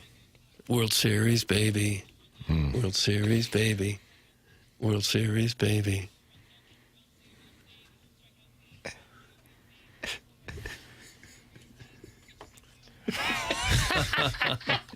No attempt to Sing it, Doug. Boy, Sexy Back had this country in the chokehold when it came out. That song rocks. This song rocks. Yeah, both versions. Thank you. It's TMA. It's presented by Brown and Croup, and we're on YouTube, so you can see how cute we are. YouTube.com/TMASTL. Tim McKernan, Doug Vaughn, Michael Wellington, in for the vacationing Martin Kilcoyne. Jackson Burkett, Chairman Kurt, manning the phone lines. 314-974-0101. Air Comfort Service, the sponsor of the text inbox. 314-399-9646. Martin is vacationing the Hamptons, and Michael will be driving straight down to Palm Beach County from these studios. Doug? That's the plan. After you get your car back from Munganess, so you know for sure it'll be ready to go. That's right. Car should be finished around 11. Timmy, should we touch on the death that took place at our golf course down at Sandhill Crane? Oh, no. Oh. Remember that? Yes. How about that story? That's alarming, Doug. It's a public course in Palm Beach County's public course, Gardens. I think. Palm Beach Gardens, okay. Yeah. A guy's out there playing. I mean, it's a great place for, public course is world class. There'll be guys who are really good players who use that short game area because of how quality it is. And a guy's just playing on the first hole. This happened earlier this month. Yeah. And a random guy just comes out and starts attacking him, takes his golf club, and beats him to death in the first fairway. Oh, my God. Really? Drags him into the water. Correct. Drowns him and kills him. Sandhill Crane Golf Course in Palm Beach County. Yeah, Palm Beach Gardens. For those of you who go down to Jupiter for Cardinal Spring Training, I would highly recommend that golf course. Although it is now one of the rare statistics that it's had a murder on its first fairway. Oh, my God. Wow. Yeah. They caught the guy, I guess? They did. Oh, yeah, he was there. A West Palm Beach murder suspect is accused of beating a man with a golf club and choking him on hole 1 of the golf course. The Palm Beach Gardens Police Department stated that on Monday at around 1:22 p.m., they responded to the Sandhill Crane Golf Club. Palm Beach Gardens Police Detective says police found the victim on the fairway of the first hole. The probable cause affidavit states that officers located the suspect fleeing from the scene. Officers were able to take him into custody after they used an electronic control weapon. Is that a taser? Sounds like it to me. Yeah. Didn't Larry Connors get that? Yes, he did. This appears to be a random act of violence where the attacker used the victim's golf clubs as weapons and viciously attacked the victim, ultimately killing him. There was no legitimate purpose for being at the golf course. He just showed up and started beating the guy. How about that? Gosh. I wonder if he knew him. Or it was just completely random. I don't know this story. But this is a place where we've played golf together. It's a place where I go quite a bit when I'm down there. Yeah. And, yeah. Normally, when you got your golf clubs, you have some sense of self-defense mechanism to swing back. But I guess if somebody walks up and hits you with one, you didn't expect it coming. He had a court heering, and he said, "I truly believe that I was a victim of witchcraft." That's what the attacker said. Boy. I haven't We're talking read that mental part. illness then. Yeah. Wow. So, yeah. Oh, God. How about that? That's terrifying. Yeah, it really is. Horrible. A lot of crazy people out there. A lot of them. Ugh. That gives me the heebie-jeebies. Don't golf anymore. So now you're withdrawing from the game? I'd say, I mean, it's such an isolated thing, but it's you hear horror stories of like people getting upset with another golfer, like what is essentially road rage. But this just seems totally. I mean, this guy's claiming witchcraft. Clearly, there's something off there. And it's totally random like that, and like, oh God. Ugh. Yeah, I don't think we can blame the game. No, it's like one thing if you hit into a guy. Don't resign from the game. What was the weapon? Golf club. Yeah. Well, it's one thing if you're like Look at hitting that. into somebody. You know, have you ever been hit into? You know, you're a little perturbed, but you're not, looking to kill somebody. I don't know. No. I'm not personally. Especially if it's like a good poke. If someone just hits a long drive. Yeah. You typically doff your cap. Yeah, Nice I'd be shot. like, if they come up, apologize, you say like, oh, great shot. But if it's like you're on the green and they hit like a 56 degree onto the green while you're still on there, it might be a little different. You get hit by a golf ball. It's not funny. No, I know. I've serious stuff. I've come close, but I've never been. You ever been hit? Well, you've been on a million Once. golf courses, really? Yeah, when I was, I guess I was in college. I was caddying out in Aspen, and I walked ahead on a hole, and thin this air. guy hit a driver, and it didn't hit me on the fly, but one bounced into my back. Not too bad. But I've seen some things. Yeah, I've seen people get plugged. hit. Yeah, it's fans not have pleasant. been hit at a lot of pro tournaments. Oh, sure. Yeah, you've really taken it. Stitches, blood, you name it. It's bad. It can be bad. Oh, I know. It can take an eye out because the golf ball will fit in the eye socket. Absolutely. You do not want to get hit in the face with a golf ball. Or get killed on the first fairway. No, As the case might stop be. playing the game. As what happened at Sandhill Crane. Tim McKernan, Doug Vaughn, Michael Wellington with you. Jackson Burkett's on the ones and twos. This is TMA 101 ESPN.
This is Action Jackson with a SportsCenter update brought to you by Saliga Heating and Cooling. The Timberwolves just beat the Spurs last night, 112-110. Dante DiVincenzo with 26 points and 7 boards. That was another SportsCenter update brought to you by Saliga Heating and Cooling, an independent American Standard heating and air conditioning dealer.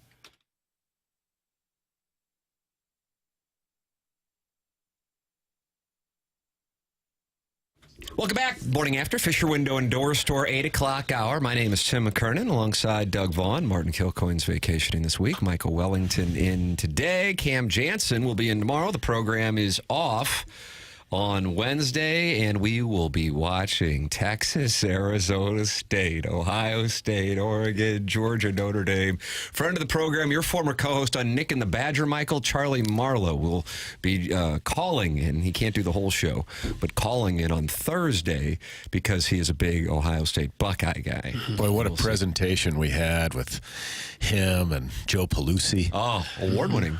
Hannah Hercules as well. I could see the show coming back. I can't. All right, Doug, close the book. You're not interested? Close the book. A reunion tour would be special. Quick question. I am taking questions. Doug is not. I have to let you know. This one is more posed to Jackson. Oh. Jackson, when you do these NBA reports. Oh, don't focus on these. They are not popular with the 101 ESPN audience. Can you choose any game to highlight and you decide to choose the NBA? Or why? What's the thought process behind your selection? Yes, I can choose. The world is my oyster, and I choose Hoop Rock. Is that just because you're avid fandom? I think it's an under-discussed topic in the area, and so I'll be the one to talk about it. This makes you an activist, not a journalist. Nice, Doug. You could say that. That's one way of framing it. I would frame it as, spreading the love. That's what I like to do, is spread the love. You feel like it's your duty to report on a game that may not be viewed or watched by this fan base. Yeah, it's not only my duty, but my right. And especially with Dante DiVincenzo's performance yesterday. 26 points, 7 boards. We lost a president yesterday, Doug. Jimmy Carter passing away at the age of 100.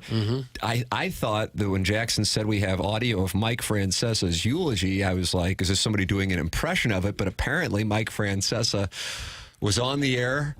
Jackson, you describe him as what? Perpetually. He's perpetually. Mics are always on. He's perpetually on the air, including on a Sunday afternoon. I guess he was doing a post-game show. The Jets had a Jim Dandy of a game yesterday. Everyone seems really into it. And so he was doing a post-game show when the news broke of President Carter's passing. He made a beautiful tribute when former cartoonist Stan Lee, Spider-Man fame, passed away. Here is his tribute to former President Carter. This will be touching. I just see the breaking news that former President Jimmy Carter has passed away at the age of, amazingly, 100. I don't know if he's the first president to ever make 100. He was not a great president. Gosh. That is touching. I don't know if he will be asked to speak at I the wouldn't service. think so.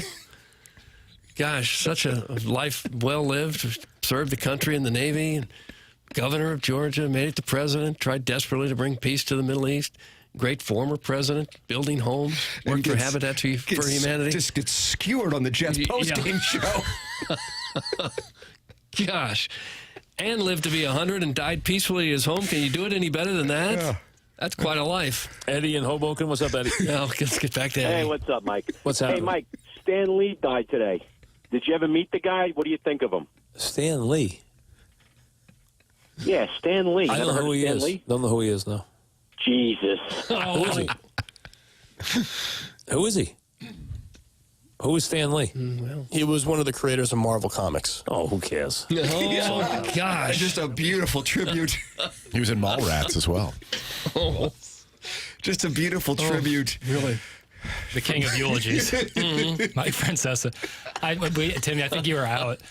We played a clip of him when David Wright's number was getting retired from the Mets, and someone asked him, what did you think of David Wright as a ball player? And he just went on a 2-minute rant about him and David Wright's relationship off the field. He goes, me and David Wright had a lot of heart-to-hearts. And I like that. That was well said. And we eventually got on the right track, but he never mentioned one thing about him as a ball player. It was just about his relationship with David Wright. Oh, the king. The king of eulogies, Doug. He always has a perfect way to sum up a person's passing. You can't listen to him speak without bringing a tear to your eye. Reminisce about some of the good old days. You can email into the program, Design, Air, Heating, and Cooling. Email today, the morning after at InsideSTL.com. You are welcome to partake in the program in the YouTube chat, youtube.com/TMASTL. The Athletic, Doug. You love guessing games. This will be right up your alley. A group of sports executives was polled by The Athletic. I guess we could call that a Gallup poll then. No.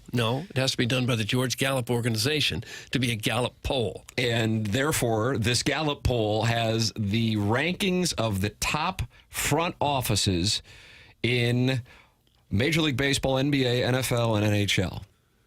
Who do you think is number one, and where do the Blues and Cardinals fall? You're going to find out. Oh, that's funny. Coming up next. This is TMA. It's presented to you by Brown and Crouppen on 101 ESPN.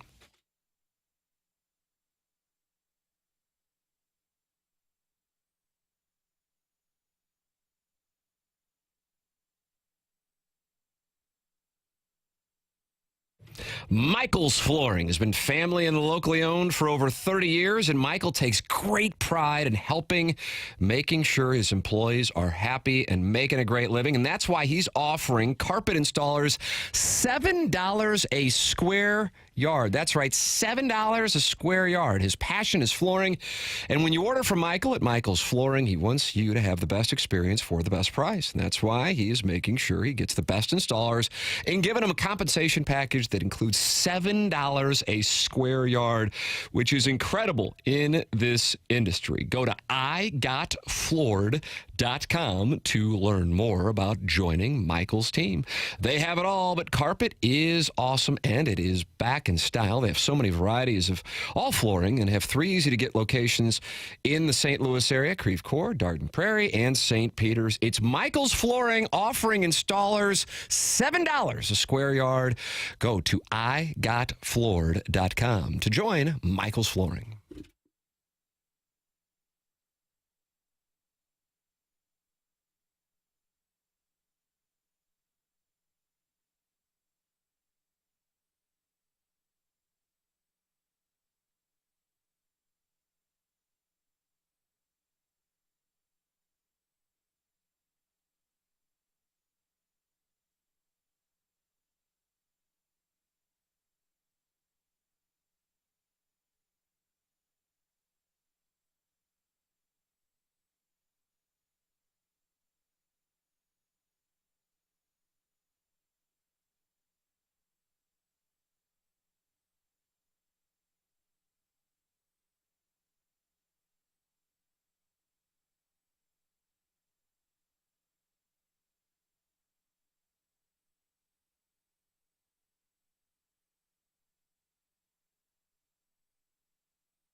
Welcome back. It's TMA's 101 ESPN. Tim McKernan, Doug Vaughn. Michael Wellington is in for the vacationing. Martin Kilcoyne, Jackson Burkett, Chairman Kurt. We Fisher Window and Door Stores, a sponsor of our 8 o'clock hour.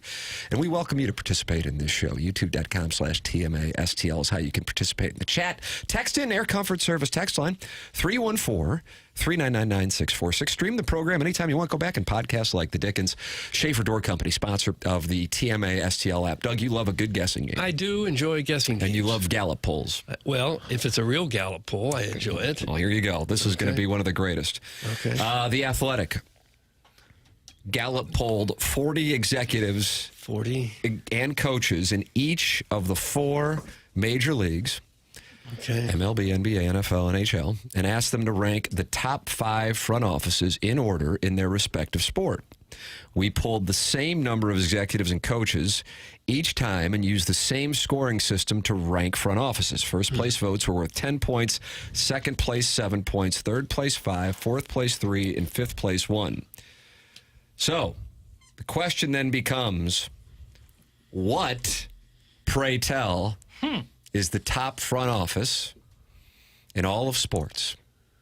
I'm trying to think of teams that are always in contention but might not have the money that some of the huge market teams have. And the names that come to mind are like the Tampa Bay Rays, Pittsburgh Steelers. I got number 4. Which one? Tampa? Rays. I'm sorry, Rays, yeah. Okay. Steelers get in there? I do not see them in the top 10. Okay. Well, is it like the obvious Dodgers? Dodgers are number 2. Okay. All right. I appreciate your applause. You have a guess, Michael? I would pay 10 to 1 if anybody got this. So that gives you an idea. You stole my Dodgers idea, but by giving 10 to 1, you now know you need to look in the weeds. Yeah. How about the Tampa Bay Lightning? Tampa Bay Lightning are also in the top 10. Are they? Number 8. Okay. This trumpet playing is making me nervous. Pittsburgh Steelers, for the record, tied for 37th. They were tied there with the New York Yankees. How about the Cardinals? Cardinals did not get ranked. They didn't. They did not get ranked. They got 70 organizations received votes, including the Cincinnati Reds. They got 1 point. The Cardinals did not receive any. Really? Because they took the the poll recently and not 3 or 4 years ago. Well, you know, it's been a rough 3 or 4 years. Good morning. Hello, I hear you. You didn't make it. Sorry. The Blues? Blues did get ranked, but they are not number 1. The Blues are tied. We're looking for number 1. Miami Heat.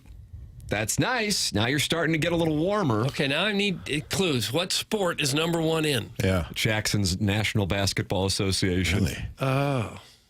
Oh.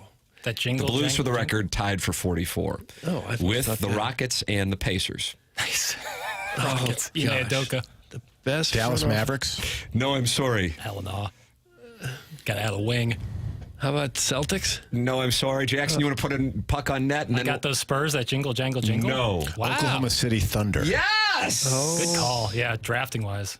Tough to argue. See, there you go, Doug. It was tough to argue with it. They've won 11 in a row, I see. They've got a good fan base, so I assume they have good people running that show. Yeah. Those cities that have like And they got one nothing else in that professional city, team, yeah. they go nuts over that team. Thunder, Dodgers, Ravens. They're always there.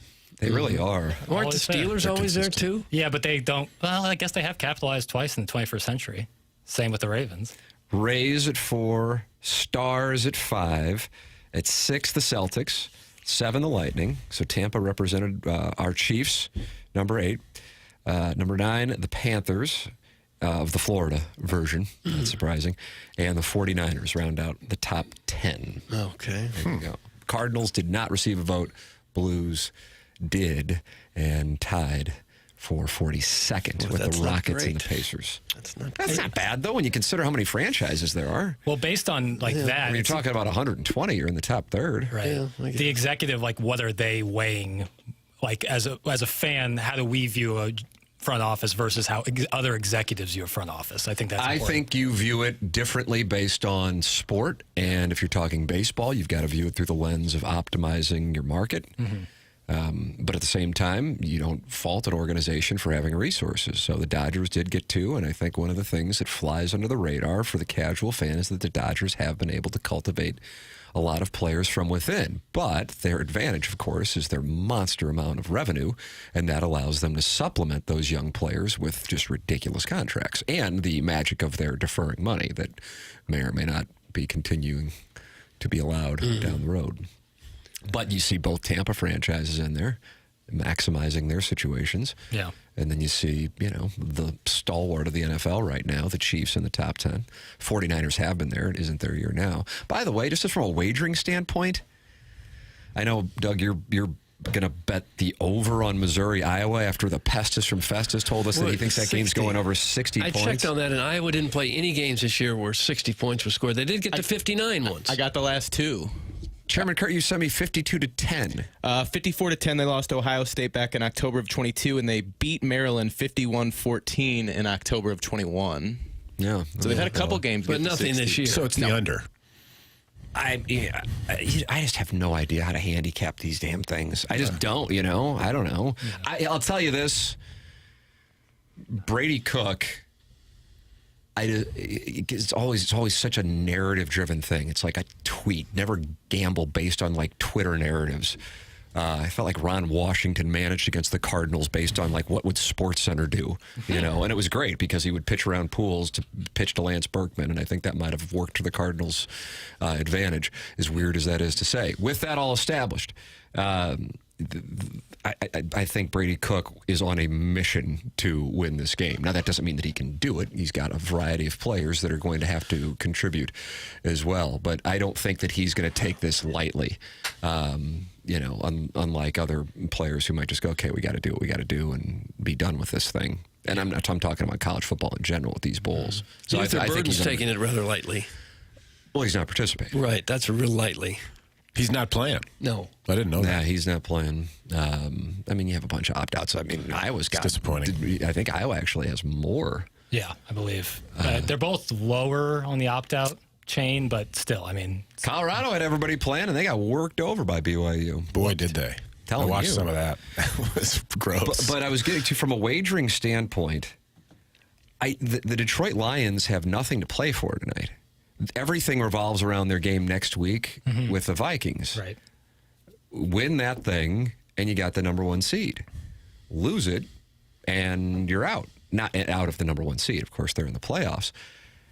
So the fact that the Lions are in San Francisco and giving up 4.5 points tonight is eye-opening. 3 L's. Love, love, love. No, because clearly Dan Campbell's planning on playing his guys. Otherwise, the number would be different. But just from a logic standpoint, that strikes me as a little risky. They're already so injury riddled that if they were to lose somebody in a game that, as crazy as it sounds, doesn't have an impact on the final standings in the NFC, that could be quite a situation. Yeah, Chiefs are staring down something similar next week when you just basically have to let the Broncos win, Bengals are out, and you don't have to worry about Joe Burrow anymore. It's like, okay, that'll be easy enough.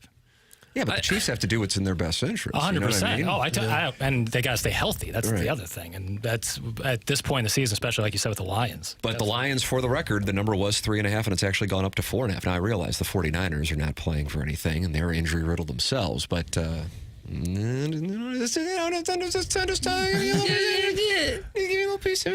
if I was the Chiefs, I would play maybe Mahomes and the first teamers, maybe a possession or two, just to keep their heads in the game during the week, just so they keep practicing, get the feel of it, and then yank them out of there maybe late first quarter.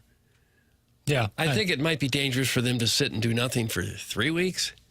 Yeah. Well, I think there's some of that, but you also don't want to face the Bills, and if you could get the Bengals in to play the Bills. Don't say Bengals. Bengals. You pick one. It's either Mastacholi or Bengals. I'm not doing both. He's not going to withdraw. This guy will not withdraw. That guy's the king of telling people not to do, stop telling me what to do, and yet all he does is tell me what to do. The Bengals are a band. That's correct, Susanna. The Bengals are a football team. I hear it. Crazy Shade of Winter, Eternal Flame, Manic Monday. Manic Monday. I just don't really walk like an Egyptian. So I can't put it on my Mount Rushmore. It was commercialized. Yeah. Politically incorrect. I don't know. It came out. Was that 86? I don't know the years, Tim. 86? I will check on that. We'll ask Gabe because he's going to join us on the other side of the break, giving us his thoughts. I know he's excited about the Music City Bowl. We're only 4 hours and 24 minutes away from the ball in the air in Nashville, Doug. We're going to watch it? I'm watching it at Lester's. Oh, really? Yeah. Oh, really? Can you get some wings? A couple franks. I might get wings. You should get the wings. Corned beef? Corned beef sandwich? I will not get corned beef. Why? Oh, anti-Irish, I noticed. I can't stand corned beef. Anti-Irish? Yeah, thank you, Michael. What's wrong with you? I got some Irish in me. Prejudice against Irish people? I hate corned beef. Put a little sauerkraut on there. I hate sauerkraut. Love Sauerkraut's sauerkraut. the worst. The It's absolute good for you, though. Oh, it's really good for you. horrible. Do you know how good it is for you? How good? Really good. How about that? It's a natural probiotic. Yeah, it makes your pee helps stink, your though. gut health, which helps your mental health. Does it? How about that, Doug? Maybe I should have some. There You you have go. like a So get some bowl full corned of it. beef, and Tastes we'll get some... horrible. Gabe Yarman's going to talk it over with us coming up next. He's brought to you by James Carlton. This is TMA on 101 ESPN.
Welcome back to TMA 101 ESPN. Tim McKernan, Doug Vaughn, Michael Wellington in for the vacationing. Martin Kilcoyne, Jackson Burkett, and Chairman Kurt with you on the program. And we welcome the Callier and Thompson phone lines from PowerMizzou.com. Ladies and gentlemen, the Colonel, Gabriel P. DeArmond. Morning, Colonel. What's up, guys? How you doing? Well, we're excited. 4 hours and 21 minutes away from the Music City Bowl. My dad, who's a degenerate gambler, just texted me, Tim, what should I do on the Missouri game? We had a caller call in the 7 o'clock hour game. I'm sure you were live streaming, saying that he would take the over of 60 points, even though the number is 40.5. Do you like this thing being an old-fashioned shootout? Yeah, obviously, two excellent offensive teams with their full offensive arsenals available. So, yeah, the gentleman that said the over of 60, I'm sure he has a 1-900 line where he claims to have won 87% of his bets. Mega lock of the week. Yeah. 5-star play of the year. Over Missouri, Iowa. Only giving this one out to subscribers at the great low price of $946 a week. That's a good deal, Doug. Or a lie. But Missouri is going to have Brady Cook at quarterback. How about Eli Drinkwitz sharing the story of, and I saw you talking about it yesterday on Power Mizzou, that he had a broken wrist when he was out there playing against South Carolina, that broken wrist taking place against Alabama. And he was out there grinding it, nearly leading him to what would have been the win of the year. Yeah, pretty interesting. You know, the night after, in about the 24 hours after the Alabama game, I had 4 or 5 different people tell me, hey, he's got a broken bone in his wrist. He's probably done for the year. But I couldn't get anybody like officially to tell me that's what had happened. So, you know, you don't go say that's what happened if people won't tell you, at least off the record. And so 2 weeks later, it was kind of, hey, he's probably going to play. You know, and it turns out, I think we kind of all assumed at that point, okay, well, it wasn't a break. It was a sprain or something. Apparently it was broken. And look, we've asked Brady a number of times, what would it take to keep you off the field? And we've discovered a hospital visit won't do it and a broken bone won't do it. So if he's alive and has all of his limbs attached, I assume he would play football. And this was his throwing wrist, right? His right on the right hand. Right wrist, yeah. Hit it on a follow through twice actually at Alabama. So, you know, I question whatever you want, but I don't think anybody's questioned his toughness for a while. No. And how's he feeling today? Is he anywhere close to 100%, or he must still be feeling it? Well, we were just having breakfast. Despite the fact I'm in northern Missouri, me and Brady. The Colonel sharpshooting you, Doug. He's coming for you. He asked me not to share that on the radio. Okay. Yeah, no, I have no idea. I hopefully he's good. You know, the catered meals have agreed with him in Nashville. He has not spent too much time eating hot chicken, but I don't know. Oh, I do like that Nashville hot chicken. Hot chicken. I don't think I've had that. It's a Hattie wonderful B's. treat. Okay. Hey, Colonel, I was going to have some guys out as well. I saw your 24/7 counterpart of the Hawkeyes talking about that on the Tigers' lair yesterday. Yeah, I mean, we've known their starting running back and their starting quarterback are out for this game. They've got, I believe, a starting center has a broken hand. Not sure if he's playing, but there are 3 or 4 other guys. I mean, Missouri is closer to full strength than Iowa is in this game. Of course, we all remember the last time Iowa was without its top 2 running backs against Missouri, and some guy we had never heard of ran for about 210 yards in the Insight Bowl. So who knows? Yeah, that was 2010, Doug. Missouri lost Iowa in the Insight Bowl. I know we've talked quite a bit about Luther Burden and his potential future in the NFL and whether Cook will ever get a shot. Anybody else on Missouri you see on this team that's likely to wind up on an NFL roster? Yeah, I mean, I think Theo Weiss is a draftable player this year. You know, day 3 probably. I guess day 2 might be potential. I think Johnny Walker is a kid that could get drafted. You know, I think a lot of guys will. Like Christian Williams will be in a camp. I'm not sure he'll make it, but I think he'll be in a camp. And, you know, probably that's it. Like, I don't know. Maybe Joseph Charleston gets an invite, but, you know, I don't necessarily think he's an NFL player. But they've got 3, 4, 5 guys. That's pretty good for any 1 year. That's not bad. Yeah. That's kind of where you got to be, is having multiple guys go pro every year. Gabe, do you get a sense that the fan base is going to be large in traveling to Nashville because it's such a fun place to go, or do you think the fan base isn't really that intrigued with the Trans-Perfect Music City Bowl? I think it'll be decent. I think that's why Missouri wanted this game and why Iowa probably wanted it is, fans can drive down. I mean, you could go down on Friday, spend the weekend in Nashville, go to the game. Honestly, it's going to end at 5 o'clock. You could even drive back to, St. Louis or Columbia tonight if you wanted to. So I think it'll be decent. I don't think it's going to be anything like, the travel to the Cotton Bowl or anything like that, because it is just a game that, Eli Drinkwitz called it an exhibition yesterday. I love that. I celebrated that soundbite, Colonel, in the 7 o'clock hour. As soon as Gerard texted me that's what he had said, I said, "Oh, that's going to make the people mad." Did it make people mad? Thrilled with that. Did it make people mad? It made a few people mad. And look, I get it. I mean, when you are a diehard fan, like if your team is playing, it's important, right? You guys deal with it during Cardinal season. You're firing people on April 4th, right? In a 1-10 game against the Pirates. Because every single time that the team plays, it really matters. And especially now, look, they are asking fans to invest more and more time and money in these. I get it. You want to think that every time your team plays, it is a life and death situation. But the people involved in these games simply don't treat it that way at this point. Look at I saw a stat the other day. I think it was like the 27th or 28th, there were 5 bowl games, and between the 10 teams, whether it was NFL, transfer, injury, or just opt-out, there were 147 players that didn't play. That is a mind-numbing number. I think bowl games, you can't decide how much a bowl game matters until after it's played. If you win it, it was very important, and it was a springboard toward next year. And if you lose it, it doesn't matter at all. And I think, look, Eli Drinkwitz has been pretty clear on most of these bowl games. I mean, they opted out of the one in 2020. I understand there was COVID. They could have fielded enough guys to play if they wanted to. 2022, they chose to go to the Gasparilla Bowl because it was before Christmas and they wanted to get all the guys home. Last year people comparing this to last year, that was the Cotton Bowl against Ohio State. That's not in the same stratosphere as the Music City Bowl against Iowa. And that does not mean that Missouri won't try to win the game. Look, the guys that are out there are going to do everything they can to win the game. They're going to call plays to win the game. They have the ball with 2 minutes left with the chance to win. It's going to be important. They're going to celebrate. But it's really about the month leading up to it that kind of tells you what you need to know about how the people involved treat these non-playoff games.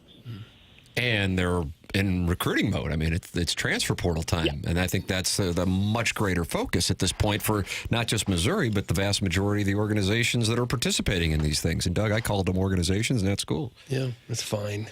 Yeah, you have to spend your time. Look, they hosted visitors for 2 weeks, and they were recruiting and all that. I mean, I've got a hard time believing, and this is not a knock on Eli Drinkwitz or Kirk Ferentz or any of these guys, but I've got a hard time believing that these staffs put as much time game planning for this game as they did the Inside Bowl in 2010. Yeah. I mean, the hours in the day aren't available. Yeah. Hey, Colonel, we got the college football playoff getting back going tomorrow with Penn State, Boise State, and then the 3 games on New Year's Day. If there was one team that you had to wager on, factoring in the spread, for the record, that you love of these 4 games, which team would it be? I don't know what any of the spreads are. That's where I can help you. I think Texas is a pretty heavy favorite, but they're the favorite I feel most confident in winning. Yeah.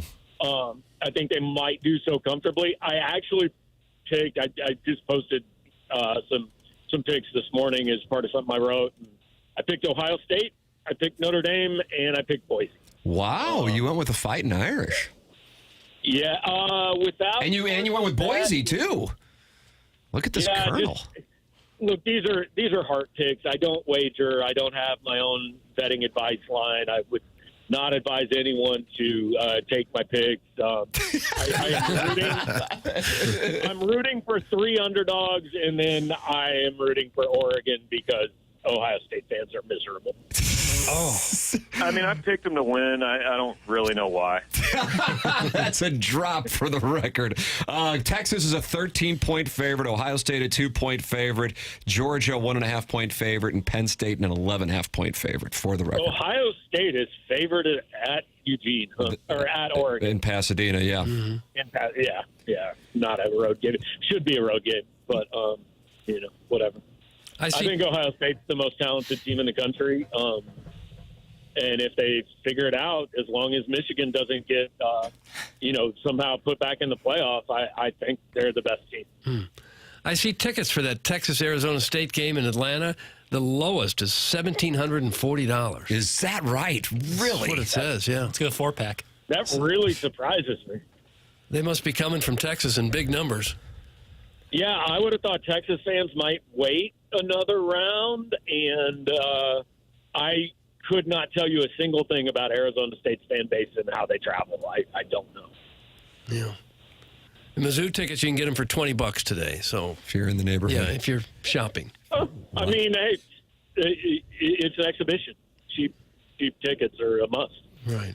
Yeah, I'd love to bet on it, just to bet on it, but I might as well just bet on a coin flip. You know what I mean? 100%. That's the thing. Look, the only factor in non-playoff bowl games to me is always who wants to be there. Yes, I couldn't agree with you more.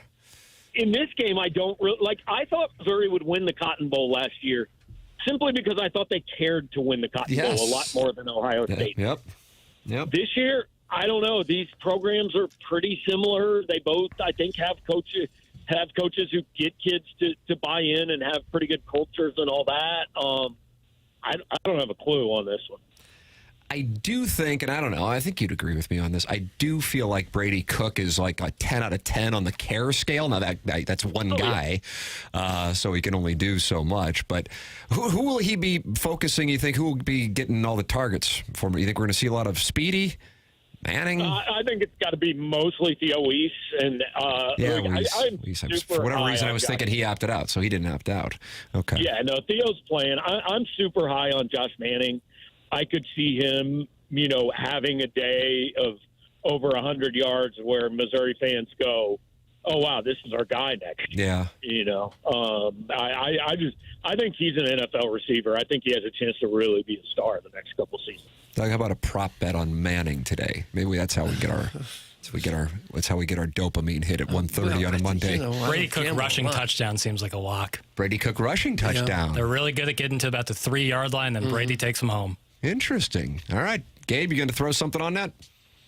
Oh, obviously. I just got to get back home and hop on my account. I don't think it's legal yet, but yeah, all right. I mean, look, I just spray money all over the place every weekend. You're making it rain.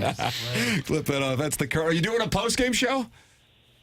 Doing a post-game show, wrapping it up, and then heading over for... Can't believe we didn't talk about Mizzou, Alabama State tonight. There you go, Doug. Alabama, Missouri fun. It'll be fun to see the Crimson Tide come to town. No, a lot of buzz about the Music City Bowl, not a lot of buzz about these Alabama State Hornets. They're the Hornets? Yeah. I had almost forgot they were playing. If you can still make it to Nashville, rumor is that Tina E will be live at Tootsie's on Broadway. Yes! Oh, my goodness. Yeah, it's time for her to play Broadway in Nashville. Colonel, we always enjoy it. Thank you so much. Enjoy the Music City Bowl and even more so the Alabama State game. Sounds good, guys. Thanks. There he is. That's the Colonel, Gabe. brought to you by James Carlton of the Carlton State Farm Insurance Agency. He's online at carltoninsurance.net. Michael Wellington's car is at Munganess St. Louis Acura, Munganess Burkhardt Alton Toyota. Doug, where else would you want to take it? I don't know. It's the best place to go to get service. Whether you bought your car there or not, this is where you go to get it serviced. All makes and models, they'll handle it. And they've got a special phone number that gets you straight to the muckety mucks. I'm going to go ahead and give that now. Do it. 314 314-252-0029. Felt like you didn't write it down. Here it comes again, 314-252-0029. That'll get you right to muckety-mucks like Jamie Burkhardt and Peter Mungenask, Ryan Seiberg in the service department. They just do fabulous work. That's why all of us take our cars there. That's why we buy our cars there now. They got great selection at both Mungenask, St. Louis Acura, and Mungenask, Burkhardt, Alton Toyota. You got to check them out online. They got all the cars there. Take a little look-see before you visit in person. stlouisacura.com and altontoyota.com. Just a fantastic dealership, both of them. They'll do you right. They've done us right for many, many years. Check them out if you're in the market or if you just need your car serviced. That's stlouisacura.com and altontoyota.com. There it is. Mungenask, St. Louis Acura, Mungenask, Burkhardt, Alton Toyota. Send your emails in. Design, Air, Heating, and Cooling email today coming your way at 10:45. Tim McKernan, Doug Vaughn, Michael Wellington with you. Jackson Burkett's on the ones and twos. Chairman Kurt answering your calls on the Collier and Thompson phone lines. This is TMA, presented to you by Brown & Crouppen on 101 ESPN.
Welcome back. This is the Morning After, 101 ESPN. Tim McKernan, Doug Vaughn, Michael Wellington in for the vacationing Martin Kilcoyne. Jackson Burkett's on the ones and twos. Chairman Kurt with you here on the program. You're welcome to participate in the show. YouTube.com/TMASTL. That is how you can watch and participate in the chat. And Doug, L. Duncan, you know who L. Duncan is? L. Duncan, I don't. What is she not happy about, Jackson? Something that we've talked about before, the college football overtime rules. Who's L. Duncan? She's on ESPN, one of their many panel shows. Oh, okay. Where it's just all takes all the time. Okay. And Sure. but this take is actually one that I think we would all agree with. Oh, I'd like to hear We'll it. take a listen. Okay, go ahead. Hit it, please. Yeah. Overtime rules. Hate it, love it, want to see it change. I absolutely despise it. It was weird. I think it sucks because we have a whole entire segment on SportsCenter RC called all three phases, right? Offense, defense, special teams. That's what football is supposed to be about. And the way that college does it, you automatically eliminate special teams by not doing a kickoff, so you start at the 25-yard line. Then after the double OT, you move into a 2-point conversion battle, which is essentially has nothing to do with football, and it's much more. It's like about, a dance-off. It's like it's whoever has the best prowess in the booth. It's whoever has the best plays they can come up with, whatever gadgets they can come up with. It has nothing to do with actual football. You eliminate defense, you eliminate field position, all of the things that go into winning a game. I think it absolutely sucks. And I hate it. And at the very least, they can start by doing the same thing that the NFL does. You want both teams to get possession of the ball. I agree with college football over the NFL in that way. Kick the damn ball off. Let some of that come into play in determining who wins that game. Let football determine who wins that game. Okay, calm down, Al. Calm down now. I want to see Ohio State and Oregon decided by a 2-point conversion contest tomorrow around 7 o'clock, and then just be tweeting takes. I'll be tweeting takes and getting likes. Tweeting takes, getting likes. Tweeting takes, getting likes. It's the and that's going to happen. Like a major game is going to come down to this 2-point conversion fest, and people are going to be like, "What are we watching?" Oh, all hell will break loose. It's so dumb. You don't find it kind of exciting to see the 2 points? I don't like it because it's manufactured excitement. It's trying. Shout out to the Major League Baseball playoffs. Yeah, it's Ghost Runner. It's like trying to make it more exciting without it being organically exciting. But some of the things she said was kind of weak. That you take special teams out of it. Field goals are still a very big part of that. What about the special teams? She said whoever has the best plays is going to win. That's kind of football in general. I get what she's saying. Defense She didn't involved. There articulate is it well. defense involved. You got to stop the other team. But what about the special teams? Special team. Don't forget about the special team. You are clearly. Did you watch the Georgia Tech game earlier this Yes, season? and I thought it was a lame way to decide an awesome football game. Did you enjoy watching, them go back and forth, though? I enjoyed it like I enjoyed watching the TV show Ballers. What does that mean, Doug? I have no idea. It's pure nonsense, but it's like slightly enjoyable. It's like reality television of You can't overtime. take your eyes off of it? Yeah, it's like a train. It's just attempted manufactured excitement, and I think it's a bad way to decide important football games. And this ties into Ballers how? Yeah. Well, it's just like this is trash, but I enjoy watching it. What in the world? It's like understanding it's trash, because yes, it is by definition exciting, but is it exciting in the right ways? And that's I just liked that it kept going on and on and on. I know, and that's what's going to happen. Is eventually, a really important game is going to come down to 2-point conversion, 2-yard play. What do you think about this Ohio State-Oregon game? I think Ohio State's going to bury him. I don't know. I don't know what to think about Oregon. I don't know. I don't know where I'm at. Ohio State almost beat them at Oregon this year. I know. When was the last time Oregon played like a meaningful football game? 3 weeks St. ago. Smithens Day? You didn't have to say football there. You could have just said meaningful game. That's kind of when you know you're trying to hammer a take home. I think National so. Football League. Yeah, don't say that again. Sorry. God, this guy's so on my ass today. Meanwhile, he's covered in glitter. Looking at David Bowie. I thought it made me look pretty. I'm not going to deny it does. Okay. On the first night of Hanukkah, my father-in-law got me a squatty potty. Nice. Really allows the dumps to flow onto his chest, and the gift was nice too, Doug. Don't need That's it. from the Doo-Doo Man. Doo-Doo Man, you went too far, a step too far, and you have been suspended and put on notice. Suspended for a period of 2 days' time. Your name, even as we speak, is going right into the IllinoisRecoveryCenter.com suspension log. What type of it thing doesn't feel good. can get you more than 2 days? That What is do you have to do to interesting. get Like, how more do you than get 2 days? If you've been suspended and you write in something else, the charges can be trebled. That's correct. So they can double effectively? Tripled. That is a good night one gift, though. You want the big gift on night one. Squatty potty. And that's clearly, that's a big gift. Oh, is that right? You want the big gift on night one? Ideally. That's kind of how it's always worked for me. It happened out this year where it was on Christmas night. It was the first night. What'd you get? What did I get? My girlfriend got me a really nice bathrobe.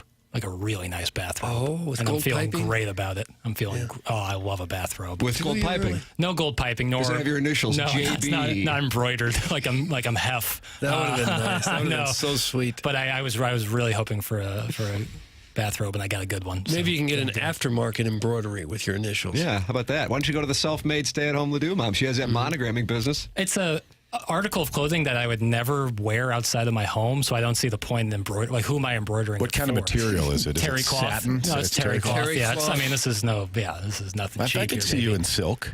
Yeah, but that's bad for bathing purposes. That's good for Why? lounging. Why is it bad for bathing? Well, you don't want to get into a silk robe after you get out of the shower. Why not? I don't think that's the You textile towel of choice. off first, then you go satin. Yeah, But that's more for lounging. I'm looking to stay warm. Do you put this robe on immediately upon getting up? And do you lay at the foot of your bed while you sleep? Oh, no. It's only for post-showering. But also, like, hanging out pre- and post-shower, like pouring a scotch. Is it like one of those? Is it one of those robes that Axel Foley gives to to Judge Reinhold and Taggart in? I remember Judge Reinhold, though. I do. Yeah, in Beverly Hills Cop. Oh yes. Remember? Similar. I would say similar. I just enjoy kind of. What year was that, Tim? I would have to say 85 because The Heat Is On was from Beverly Hills Cop, and that was the 85 Cardinals song. So I'm going to go in 1985. Those were definitely terry cloth. 84, but it was December, so you get the one year window. Well, it was probably still in theaters in January of 85. Yeah, probably Kenrick. Cop 2 is better, though. We can all agree. Doug, do you have a problem with that saying Cop 2? Now, that was Bob Seger's Shakedown, which was the 1987 Cardinals theme song. But did you know this? What? Glenn Frey, who recorded The Heat Is On, was supposed to do Shakedown, but he got a little vocal problem, so he asked his buddy Bob Seger to record it, and Bob Seger had a hit. What a wonderful gift. Gosh, I didn't to know Detroit that. guy. I really didn't know that. Didn't know it at all. Detroit guy. You like the sequel better? Yeah, I like Beverly Hills Cop 2 better. Was it because of the Ferrari? Yeah, I just think it's more fun. What about Brigitte Nielsen? Brigitte Nielsen. Mrs. Stallone. She was a tall drink of water. I'll have to dive into Climb her like a beanstalk, Doug. Okay. EDF Group got a big boost in the 8 o'clock hour when Doug declared Jordan Bennington's career over. No, I did not. But you do want to see Joel Hofer get more starts. I do, yeah. There you go. Hey, definitely. and that was a take, and you acknowledged it was a take. Right. You gave the take, and you didn't apologize for the take. No. EDF Group sponsors Doug's Mittens when we do have hot takes. Do you want to support the EDF Group as a sponsor of TMA? It's real simple. Do you have a fire extinguisher where you work? The answer is yes, you certainly do. So please email the EDF Group at fire@theedfgroup.com so a technician can come out and explain to your team how the EDF Group can save your company money. Again, that email address is fire@theedfgroup.com. The EDF Group is hot and will prevent your facility from having hot fires. Experience the EDF Group difference. Learn more at theedfgroup.com. Tim McKernan, Doug Vaughn, Michael Wellington in for Martin Kilcoyne, Jackson Burkett, and Chairman Kurt with you. This is TMA on 101 ESPN, presented to you by Brown & Crouppen.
This is Action Jackson with a Sports Center update driven by Johnny Londoff Chevrolet and Johnny Londoff Autoplex. It might be cold in Toronto, but it gets a lot colder when the Ice Tray and the Hawks come to town. 136-107 victory for the Hawks. Trae Young with 34 points and 10 assists. That was another Sports Center update driven by Johnny Londoff Chevrolet and Johnny Londoff Autoplex. See them at londoff.com. Chevy, together we drive. Are you kidding me?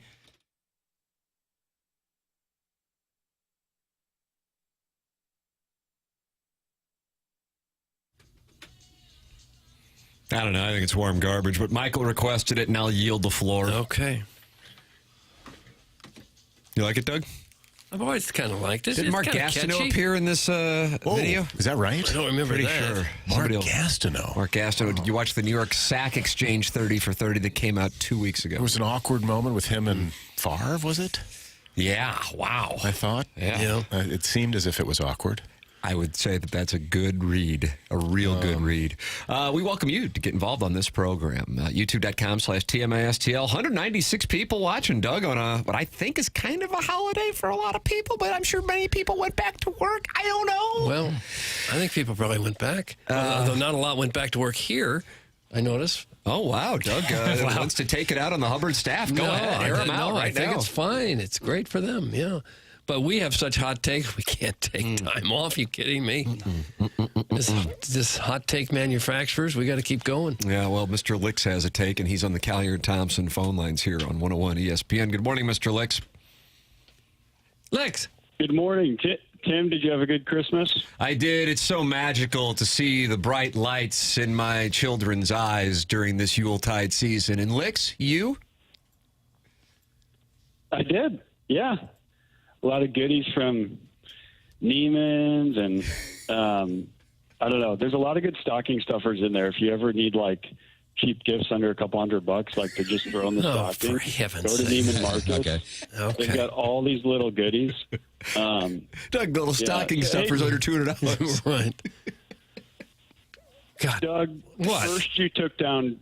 You know what? First you took down Kevin Na. Now you're taking down Jordan Binnington. Kevin Na? I don't appreciate that. When did I take down Kevin Na? You were dogging him like 5 years ago, and he hasn't placed in a top 20 of a major championship in like 5 years, basically since you had the take. Well, I don't now remember. You're doing the same thing to Binner. No, I'm just saying what I see. I think Hofer's played better.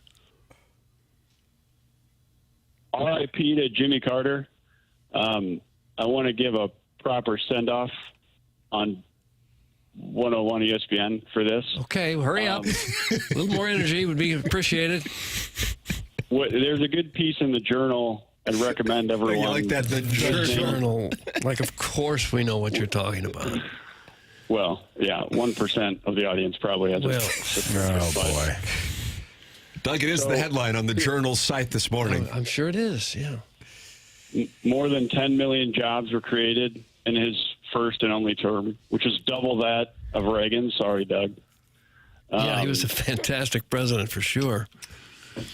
Yeah. Well, what do you Licks, I think got to be about honest, I'm surprised you're a big Carter guy. I have to tell you. Rarely do we get an endorsement for Neiman Marcus followed by a Jimmy Carter moment. Doug, that's kind of a surprise. I know, he's all over the map here. Well, one thing he did right was nominate Volcker. Doug, you know a lot about Paul Volcker. Sure, he and I are tight. Oh, it was an economic impetus for years of prosperity. Sure. So what is the point? What is the point you're trying to make? He tightened things up. Carter was a great president. He was underappreciated. Okay, he laid the groundwork for the Soviet Union to crumble. People don't know that. Oh, and how did he do that? By not going to the Olympics? I'm not going to get into it, Doug. Because you don't have an answer. You called in, though. I don't have time. I got to hit the hole. Here's what you know what else he did? He reduced the capital gains tax from 49 to 28%. That's good. Yeah. You like that, Doug? Sure. Yeah. Love that. Right. Downward trend. Still too high, but I like the downward trend. Okay. Okay. That's it? Hey, Jackson, you like Billions? Yeah. I'm rewatching Billions right now. It's good. It's really good. I think, Tim, on a rewatch, you'll notice this, but Jackson, you should be so embarrassed by that. By what? The fact that you think Billions is this great show. Well, now pump the brakes, Lex. You said, "Do you like Billions?" And I said, "Yes." Never did it come out of my mouth that I said it's a great show.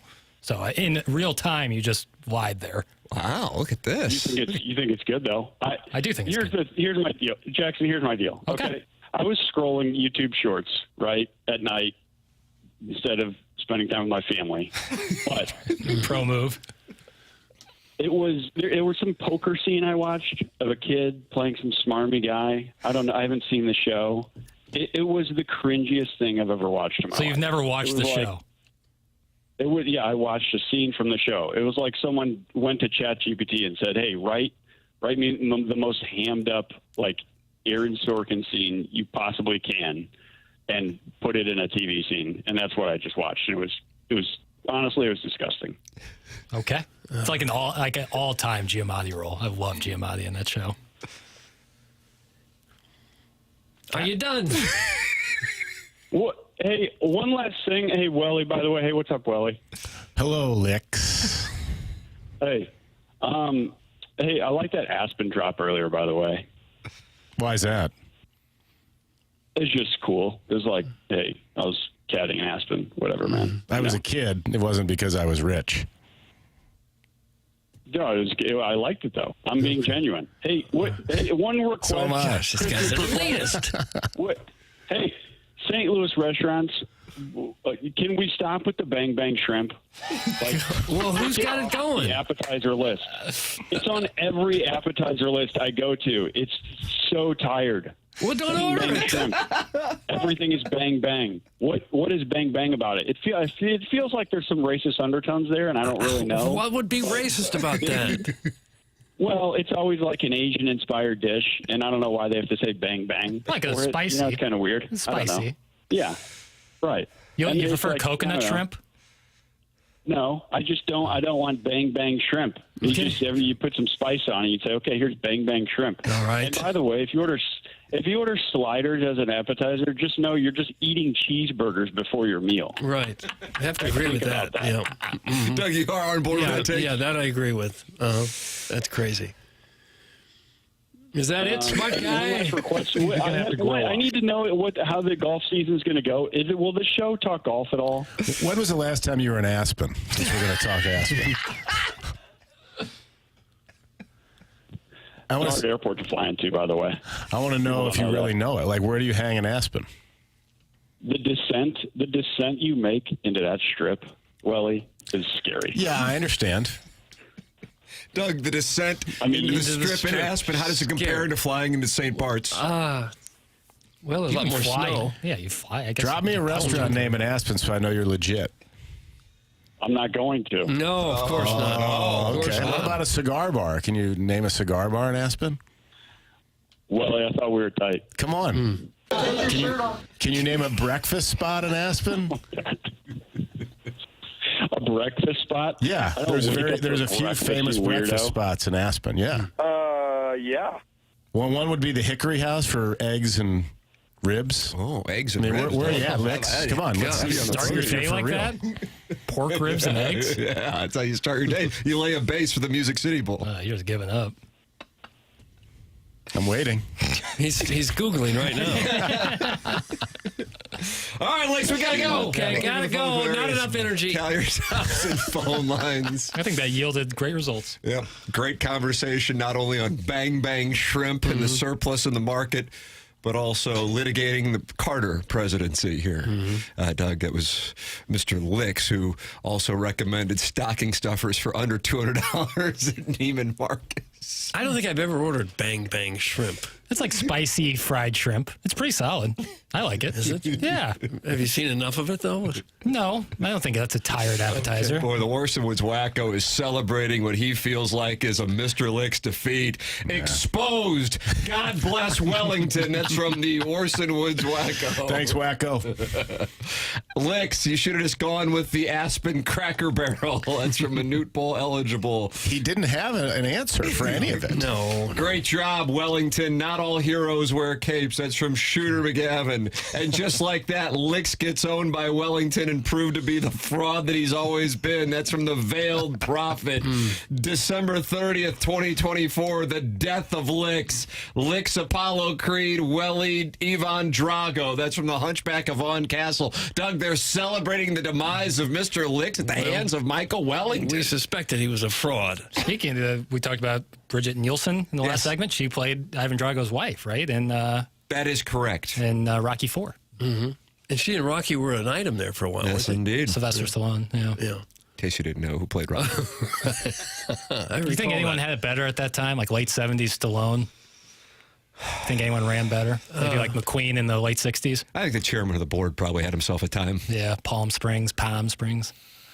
I get the sense that the blues in the early 90s. Yeah. For sure. Comparable to No McQueen, Sinatra. Yeah. I just get the sense, you know. Yeah, but I'm sure Rocky had a nice run, Yeah, probably. What time to be alive? Or late 70s. I'm sure there's somebody tearing it up now. Who's tearing it up the most now? Chalamet. And you call him the Jawline King? Yeah. Doug, do you like that? You ever call a guy a Jawline King? Lights out is Bob Dylan. Just lights out. Jason Statham's doing pretty well these days. You think he is? I think so. I don't know if he's on the same level as... You just got side-eyed by Jackson. Well, he's I just looked over at Jackson, and he just side-eyed you, Michael. We're talking like McQueen in the 60s and Stallone in the 70s. Statham's a little long in the tooth. Different time. Tom Brady's single again. You think he's having trouble getting a date? Probably horrible trouble.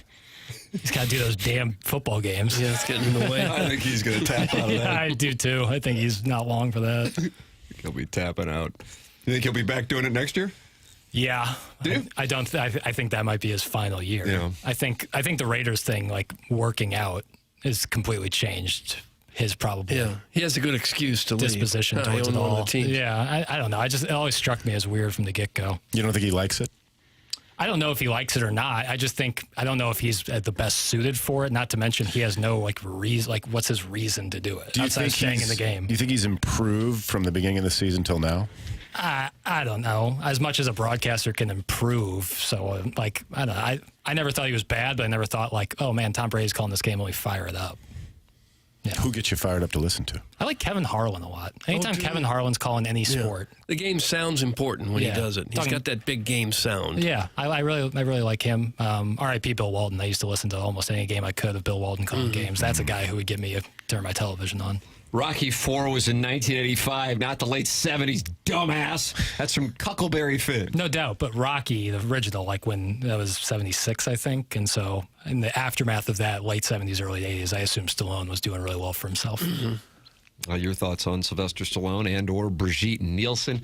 You can call in, just like Mr. Licks did. Michael Wellington will put you in a body bag at 314-974-0101. Ladies and gentlemen, this is TMA. It's presented by Brown & Crouppen on 101 ESPN.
Well, I got some inside word in the YouTube chat on this Music City Bowl, Doug.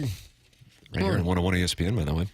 1:30 kickoff. The delectable Danny Pintaro has released his play.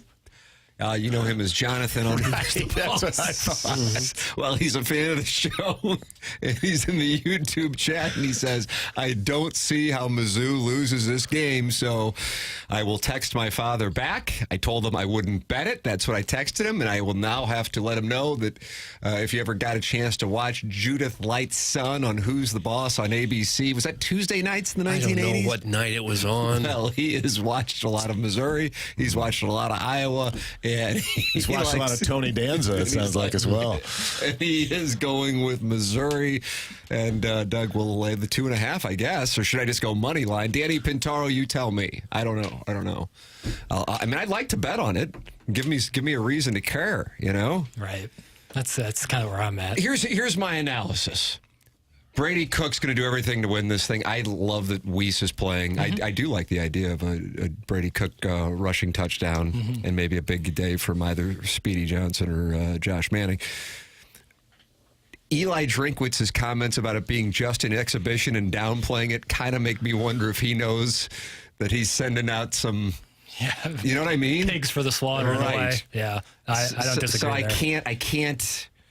can't like passionately go into this one and fire a large wager, and I don't really want to bet. Yeah. You know, I want Missouri to win, so I don't want to be betting a total because that way.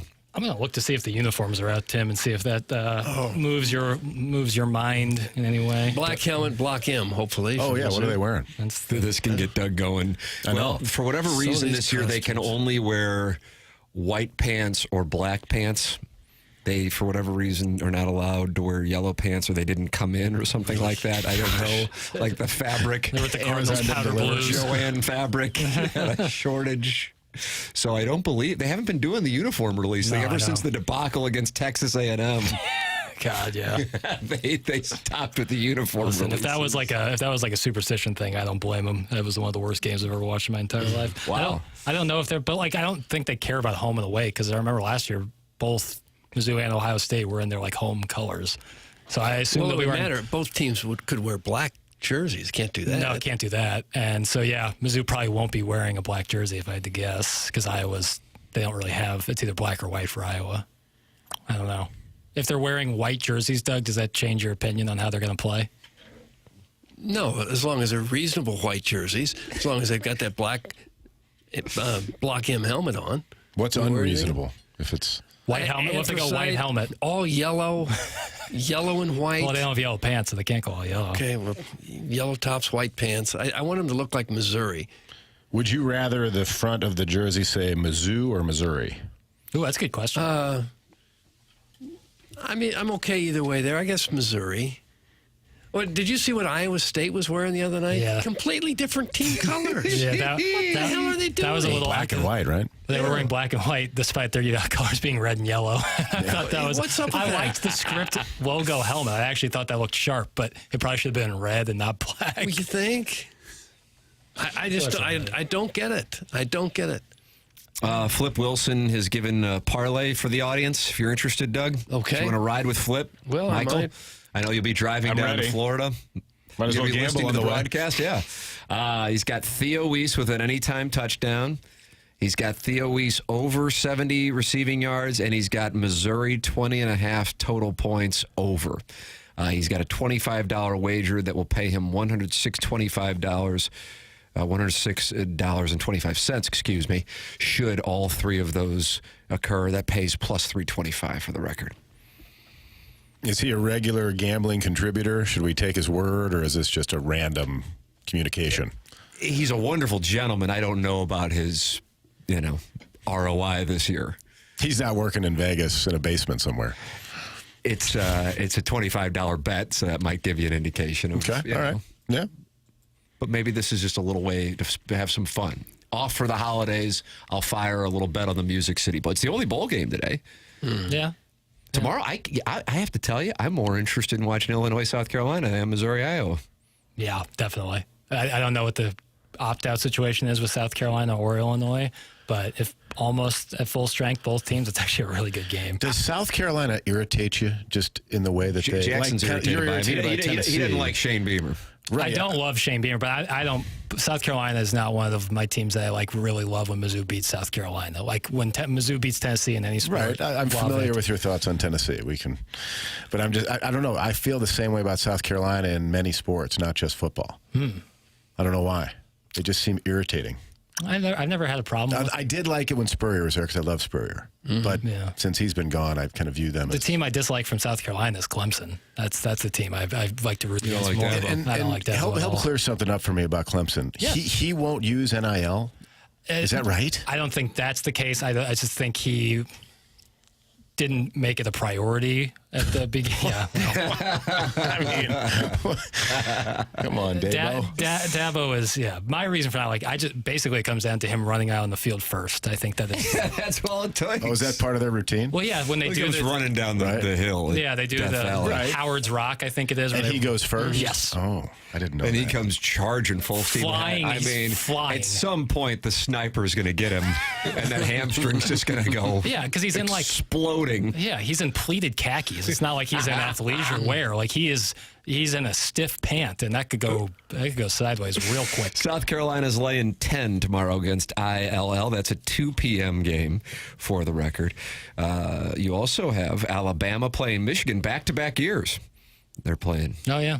Different and Alabama's laying 13.5 against the Wolverines. And I saw that Netflix special the other day on the sign stealing. Have you seen that? I have not watched it. My wife and I have been talking about watching it, and it's been out for months, and we still haven't watched it. Was it good? Yeah, it's very good. I thought the Aaron Rodgers documentary was good. Spectacular, I thought. Yeah, so did I. I thought it was really good. It's not what you think it's going to be. At least that's how I would describe it. It's a lot off the field, a lot of time in Costa Rica. You know, it was interesting. Ayahuasca. Drugs. Yeah, I was about to say.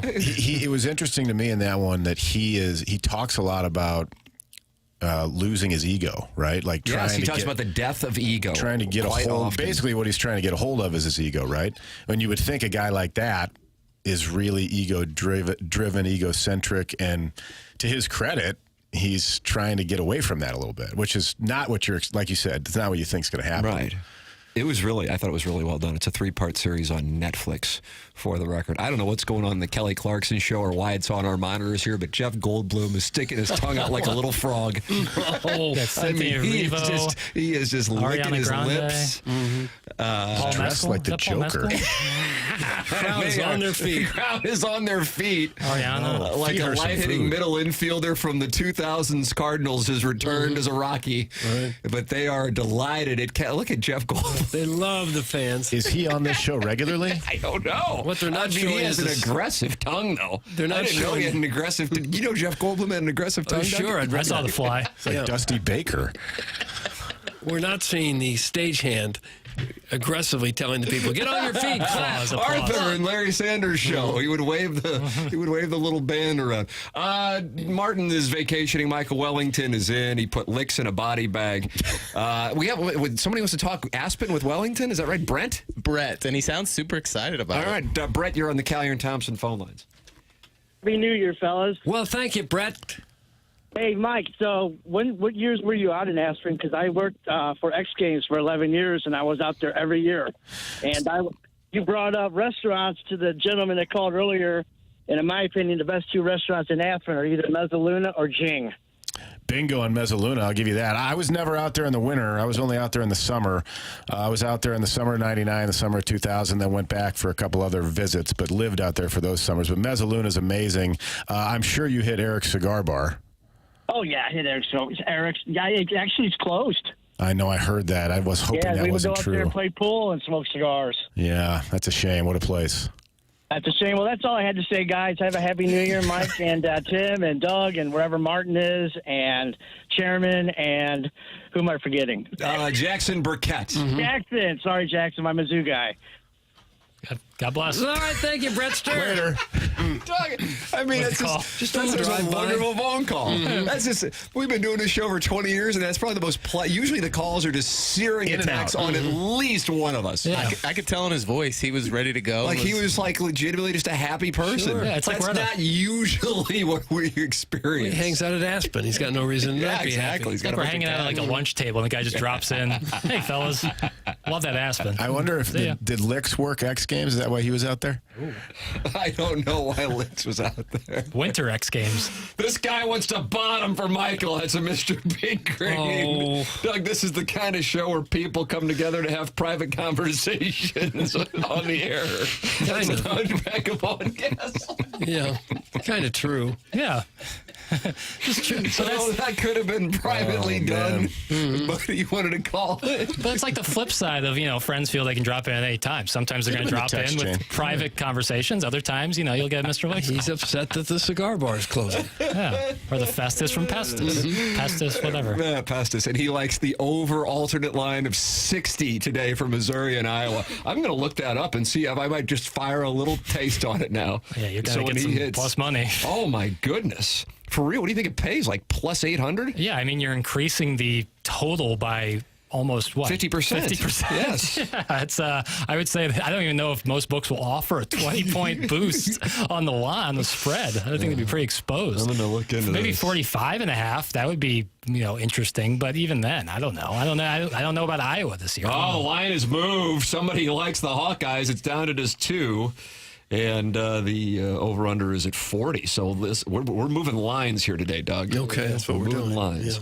Yeah. Alt spreads on the total points, if you're interested. 48, I bet would be top of that. The highest I can get is 42. Oh, really? Yeah. Well, yeah. See if somebody will take your bet on the Pestus from Festus. Yeah, if anybody wants, I can get the under on 60 on Missouri. I can get it up to 50.5, and that's plus 261. Is that right? That's still not good enough for me.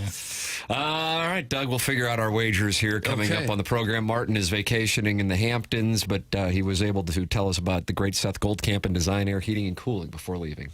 Pretty simple, right? It gets hot out, you turn on the AC. It gets cold out, you turn on the furnace. What's not simple is the repair. We can all kind of mess around with a little project here and there, but not when it's the HVAC unit. You need the experts, and we're talking about Design Air. So if there is an issue with the furnace, especially this time of year, it gets cold, it's just not working right, get to the pros. That's Design Air Heating and Cooling. DesignAirService.com. Remember that website, DesignAirService.com. They work hard with their employees to make sure when they get to your home, they're there to do a repair. It's not a sales job. A lot of folks focus on the sales job. No, you need a repair. They're going to fix it the right way. Seth Goldcamp and the family have been doing this a long time, since 1904. This is a fourth-generation St. Louis business. We love hearing longevity. That means they're going to be here today, tomorrow for the long term. They're also the longest-running TMA supporter sponsor out there. How about that? TMA and Design Air going together for about a decade now. They're never going to upsell. Reputation is so important to them. Find out why it makes a difference. Go online. Set up your appointment at DesignAirService.com. Email in for our Design Air Heating and Cooling email today. Comes your way at 10:45. This is TMA on 101 ESPN.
It's TMA. This is 101 ESPN. Munganess, St. Louis Acura, Munganess, Burkhardt, Alton, Toyota, 10 o'clock hour. Hey, what do you guys make of the uproar from Cam Ward sitting out the second half of the Pop-Tart Bowl?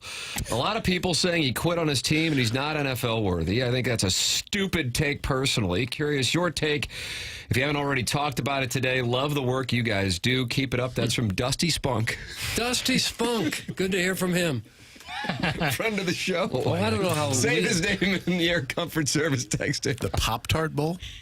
Yeah, Cam Ward. So I was with some guys. It was on the background. I don't want to make it sound like, hey, it's Saturday. Let's all get together and watch the Pop-Tart Bowl. But it was like 21-14, 6 minutes of gameplay in. Yeah. And the over-under going into the game was 61.5.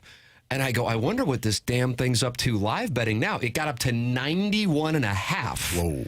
And they were on track to crush that. They wound up not covering it, right? Because it was 42-41 final, Iowa State.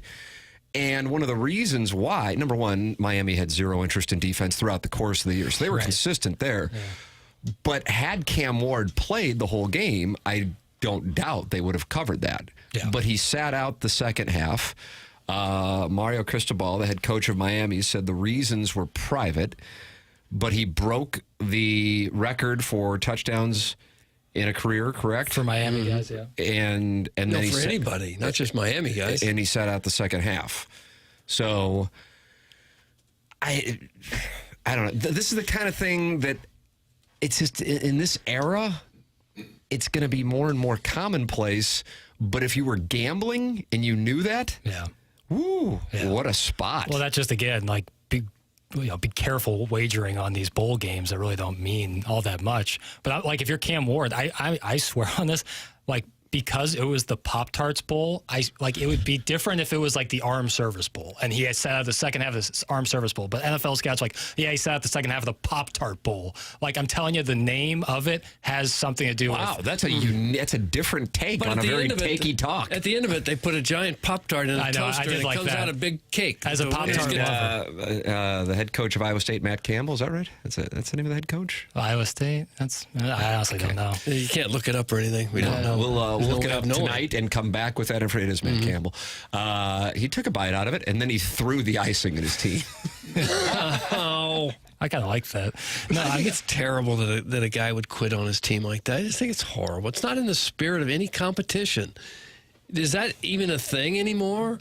Is being a good teammate and trying to win a game for your school, does that even matter anymore? When you frame it like that, yeah, it sounds awful, but you have to use the full context of this guy is trying to make as much money as humanly possible, and if he gets hurt in, again, the Pop-Tart Bowl, and he can't provide for his family like he might have been able to if he didn't play in it, how could you stomach that as a person? No, why play at all then? You know what I mean? To get the record. He wanted the record, and as soon as he got it, he was going to quit. Yeah, that's what it was about. But what if he got hurt in that small window? You know what I mean? If you're gonna cut it off, I don't know. Control what you can control, and you can control not getting hurt in the second half of the Pop-Tarts Bowl by simply not playing. And I don't blame a guy like him not doing that. So it's all about the individual now. It's not about the team. Well, it's always been all about the individual. No, it hasn't. Yes, it has. It's all been about the guys making the money at the top, but they frame it as let's make it for the school and the university so that we can line our pockets, and now they have to share in the wealth. There was a time in college football where players did not opt out of their big bowl game just because they might have an NFL career coming up. That's a relatively new thing. Or I'm not going to play because I might get hurt. That's a relatively new thing. Mm-hmm. Yeah. And you see it all the time now, but it didn't used to be that way. People actually had some pride in wanting to win with their teammates and wanting to win for their school. That's gone. And it's sad. A lot of college football, what's happening is really sad. I don't disagree there. But I also think you have to look out for yourself because who else is going to, I'm sorry, but the Pop-Tart Bowl does not mean that much in Miami's history. That game they played, I know, anytime you strap up the shoulder pads, it should mean a lot, but you have to look at things pragmatically. And I don't think pragmatically it's smart for Cam Ward to do that. To risk getting injured if you have an NFL career ahead of you where you're trying to provide for your family for the rest of their life. Then why did he play the first half? To get the record. I get that. So it's all about him. Yes. It's all about the individual. As I think it's been for a long time. I don't know that just it has framed differently. Nothing like it is today.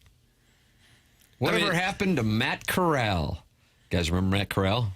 Remember him? Was he the USC Ole Miss quarterback? Ole Miss. He played in a bowl for Ole Miss at quarterback, got hurt, and then was like a mid-round draft pick. If he doesn't get hurt, may have been first round. That's from Driver Rob. For the record, Matt Corral, who is 25 years old, is now quarterback for the Birmingham Stallions of the UFL. Okay. Well, then why play the bowl games at all? Yeah, now you're getting somewhere, baby. Now you're getting. I mean, we just heard Eli Drinkwitz called an exhibition. That's the head coach of the team. So, well, you think it'll come to that at some point, or just say, we're going to stop playing these games? The money runs dry. Because somebody might get hurt. If the money isn't there, if the TV ratings, and they decide, but it's all money. It's all the reason these games are going on. It's because of money, sponsorship, and advertisement. I get it. I don't blame the universities or the leagues for playing in them, but I also don't blame guys for being like, I don't want to get hurt in an exhibition game. Same reason you don't try your hardest in the All-Star game or the Pro Bowl. The All-Star games have gone to hell, too. Right, because... But what I'm saying is it didn't used to be that way. Right. It used to be they played hard in the NFL Pro Bowl and the NBA All-Star game and the NHL All-Star. They did. They played hard. I know. We also used to take horse and buggy to places, and then things change. I don't know that that's fair. Money changes. You go from making... the money's so much bigger now. I know. But they were still making money back then. The guys were still getting rich. But if you were the MVP of the Rose Bowl back in the day or the Orange Bowl, that was a really big deal, right? Now they opt. Like, what did Marvin Harrison Jr. opted out of the Cotton Bowl last year? Don't bring that up around here. Believe it or not, I fully concur with Piddles on this. Don't blame the dude at all. That's Sharon and Clayton, your former nemesis. Now you guys are in an alliance. I like how she can view things objectively. That's Why nice. is she your nemesis? I said something about Travis Hunter's girlfriend or something, and she didn't like my take. What'd you say? Well, I just say that's their business, and I want Well, that doesn't seem so bad. Let kids be kids. Well, really perturbed some folks. But me and Sharon Clayton are good now, apparently.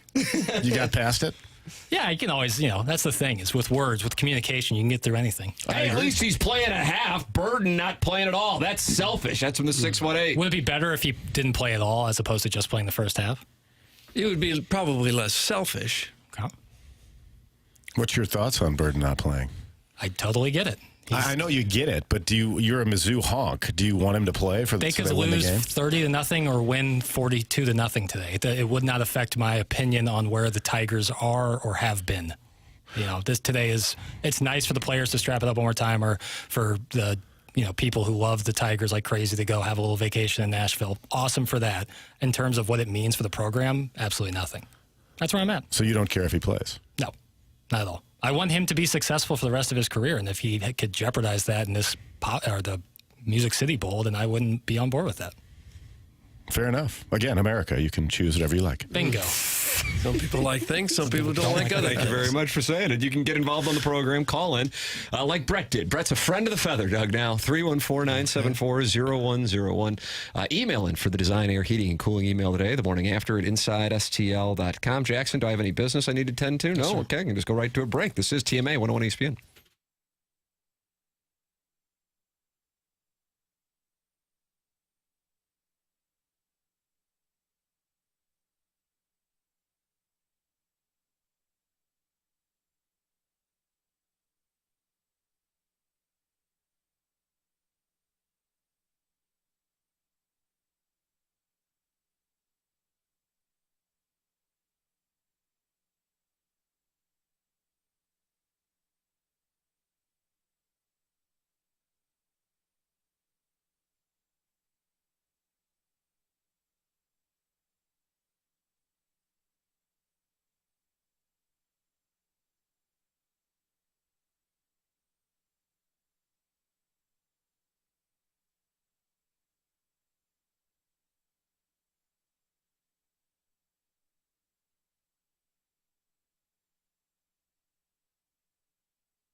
Doug, I don't want to waste Jackson's weekend wrap-up. Okay. So I want to see what we got. Well, this is kind of a question. Here's my... I know if somebody's strong or weak within the first split second of my bet at the pot. The weekend wrap-up is Dr. Jekyll and Mr. Hyde. There's Jackie Sports, who's just crushing game tape, That's asking what you'd like your deep nickname sports to be? questions. I saw weekend wrap-up in the dossier, and I go, okay, I haven't gone to it. It's 10:26, time check, Clarkson Jewelers, and I don't want you to put things together and then me not go to them. And I appreciate but that. now I'm picking up a read that there wasn't anything put together. No, well, there's the Dr. Jekyll and Mr. Hyde of it, and I feel like Mr. Hyde. Well, Mr. Hyde. No idea what you're talking about. A pretty classic story, and that was dismissive of you and your educational background. I know the story, but the fact that how it relates to the sport. In each person, there's two wolves. And Romulus, Remus, and I'm feeling like really letting it loose. And I saw an article yesterday about redheads feel pleasure, pain, and this actually was prepared. This is in the dossier. Yeah, and have more sex. And I was wondering, this just sparked in my mind, like, this is the sports weekend wrap-up. Who is America's favorite redhead, male or female? Who do you think is America's redhead? These days. It used to be Lucille Ball. I know, but now, like I'm saying, I don't know if we have an established American redhead. And anyone could answer out there in the ether. Orphan Annie? If Jessica Chastain comes to mind. Not for the whole country. I don't think so. Okay, well then I asked the people, and you gentlemen, who do you think is America's favorite redhead? America's ginger. Wow. Carrot Top would have what to be a question. up there. Yeah. Who's America's favorite redhead? And I don't know. I don't know where people are at. Julia Roberts? Is she a redhead? I don't think that's... She's a redhead, isn't she? Well, then she'd be redhead. She's America's sweetheart. I'm just spitballing here. I don't know. I think that might be better than Carrot Top. I wasn't expecting this to be the question for the weekend wrap-up. Carrot Top, I think, is the winner. That's John Score says in the YouTube chat, it's Andy Dalton, Doug, the Red Rifle. Rocket. Oh, could be. Emma Red Stone. Rocket. Oh, Red Rifle. I didn't say that. Rocket is a dog Emma Stone's situation, good isn't it? call. Errors and omissions. Emma Stone? Is she a redhead? Yeah, I guess. Oh, yeah. Yeah, she'd be way up there. She'd be way up there. Probably over Chastain or Bryce Dallas Howard. Carrot Top. Carrot Top? Yes. I think more people. How many people do you think under 28 know who Carrot Top is? You should, because you're uneducated. No, I know It's who like your Carrot Top Dr. Jekyll, Mr. Hyde thing. I know. Jackson explained to Doug what Dr. Jekyll, Mr. Hyde is. I know what it is. I know who Carrot Top is. I'm saying, do you think most people under 30 know who Carrot Top is? Well, I would hope. Prop comedy hasn't really gained a lot of traction over the last 15 now he's years. insulting your comedic days. Oh, you don't Danny lie. Bonaducci. Danny Bonaducci. Carol Burnett. Does she Lindsay qualify? Lohan. No on Burnett or Lohan. Although Emma Stone might be the answer. Remember when you thought Ryan O'Reilly was a redhead? Well, I thought he had like a little red ribbon through his hair, Ryan O'Reilly of the Nashville Predators has a red ribbon in Like his hair. his hair was dipped in cherry juice. What? What about Reba? Who? Reba McEntire? Is that red hair? Is she American? This is my fault. She's American? What? She's as American as apple pie, brother. I don't know. I thought she might have been like sneaky Canadian. Sneaky Canadian. That exists. Segment. That exists. Like Seth Rogen is sneaky Canadian. Yeah, Reba Conan McTaggart. O'Brien. Yeah, there's that's a reclamation of Conan, When which I I look love. at it, it says Christopher Columbus was a redhead. But he's no longer He's with not us. American, though. No, and he's not with us. He has to be with us as part of the criteria? I thought so. He said he Kurt's was former American. coworker says Maitland Ward. I think that's live. A guest of Pepper and Interesting Genie. choice. That was a guest of Pepper A prize guest at that. Pepper and Genie. I was on that show. How was it? Is that on the Special. resume? It was special. Yeah. Oh, they're losing their mind. The YouTube Why? chat. Because they're bad at they're like Reba McEntire? Are they like demonstrative in their Dr. takes? Xander Malanthrop says, "Is she American?" She is. Confirmed. Oh, wow. Super American. Do you from know who she Oklahoma. is? Right in the middle. She's a country singer, right? Yeah, and an actress. Okay. Yeah, she might be up there. But I don't know. Can America's redhead be, approaching 70? I don't know. I'm not trying So to be now it's ageist. age discrimination, I'm not trying Doug. to be. Bless I'm not America. trying. These are just facts. I'm just saying facts. Are there any male redheads we've come up with here? Conan. At all? Carrot Top, Conan. Carrot Top's questionable. Andy Carrot Dalton. Top is big for me. Andy Dalton, huh? Right. Andy Dalton, absolutely. He's with the Carolina Panthers, America's team. He's like with any time a guy goes down, Andy Dalton seemingly is on their team. It's like no matter what, Andy Dalton's there. He's like the e-bug of backup quarterbacks. He is. He's like every team has an Andy Dalton. All right, well. How many people under 28 know their ass from a hole in the ground? That's from the 618. There you go. That might have been lot. geared Right there. toward you. Most. I would say most. Molly Ringwald. Again. Pretty in pink. Like we're talking, if we're like 97. 1987, maybe. yeah. 16. Bryce Dallas Howard, Ron Howard's daughter. What about Ron Howard? Bryce Chandler Hill. Ron Howard. He doesn't have any red hair left. Does he? I pulled up Not a list of much. famous redheads, and Rihanna is listed, so I don't know. No, Kind of a it can't be surprise. like dyed. I don't think she has natural It has to red be hair. natural. Yeah. So the part way of the you're criteria. shooting down all these possibilities, are you saying there are no redheads that represent the United States? I just think it's a question that we have yet to address in like the last 10 years. And they have to be alive still. Well, yeah, if they're going to be the face of Was there a redheads. president that was a redhead? I don't think so. Was there? You're good with presidents. I don't think Jefferson didn't have red hair. All the pictures I've seen of him are in black and white. Yeah. I don't know Paintings. that we've had a redheaded Well, president. they've always says been Martin powdered Van Buren. wigs. They were in powdered wigs for so long. But he still had hair. I know, but all you see in those powdered wigs. Should that come back too? Yeah, I'd like to see that brought back. I'll wear one tomorrow. Powdered wig. I might need one here in a couple of years.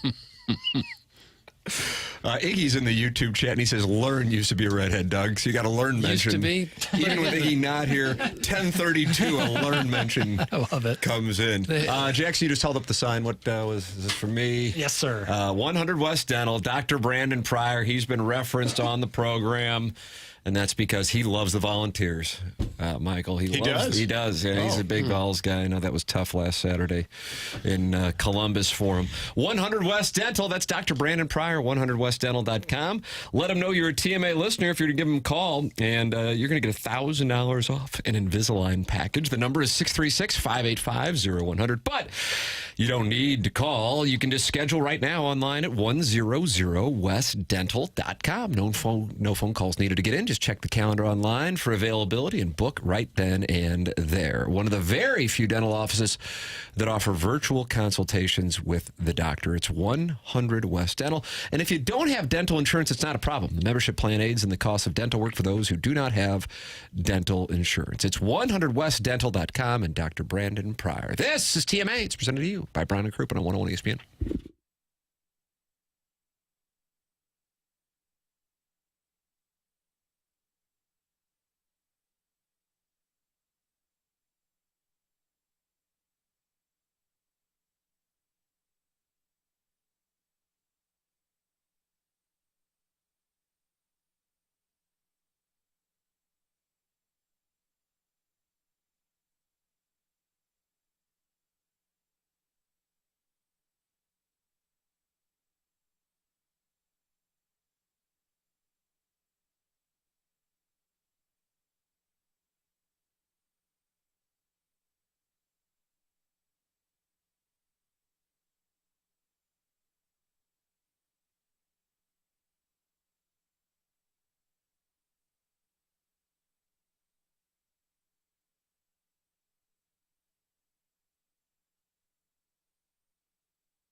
This is Action Jackson with a Sports Center update driven by Johnny Londoff Chevrolet and Johnny Londoff Autoplex. Blues lose last night. Back in action for the Winter Classic. That's coming up tomorrow. Puck drop at 4 p.m. right here on 101 ESPN. But today you'll get the Music City Bowl. Missouri taking on Iowa. Kickoff at 1:30 right here on 101 ESPN. That was another Sports Center update driven by Johnny Londoff Chevrolet and Johnny Londoff Autoplex. See them at londoff.com. Chevy, together we drive. Are you kidding me?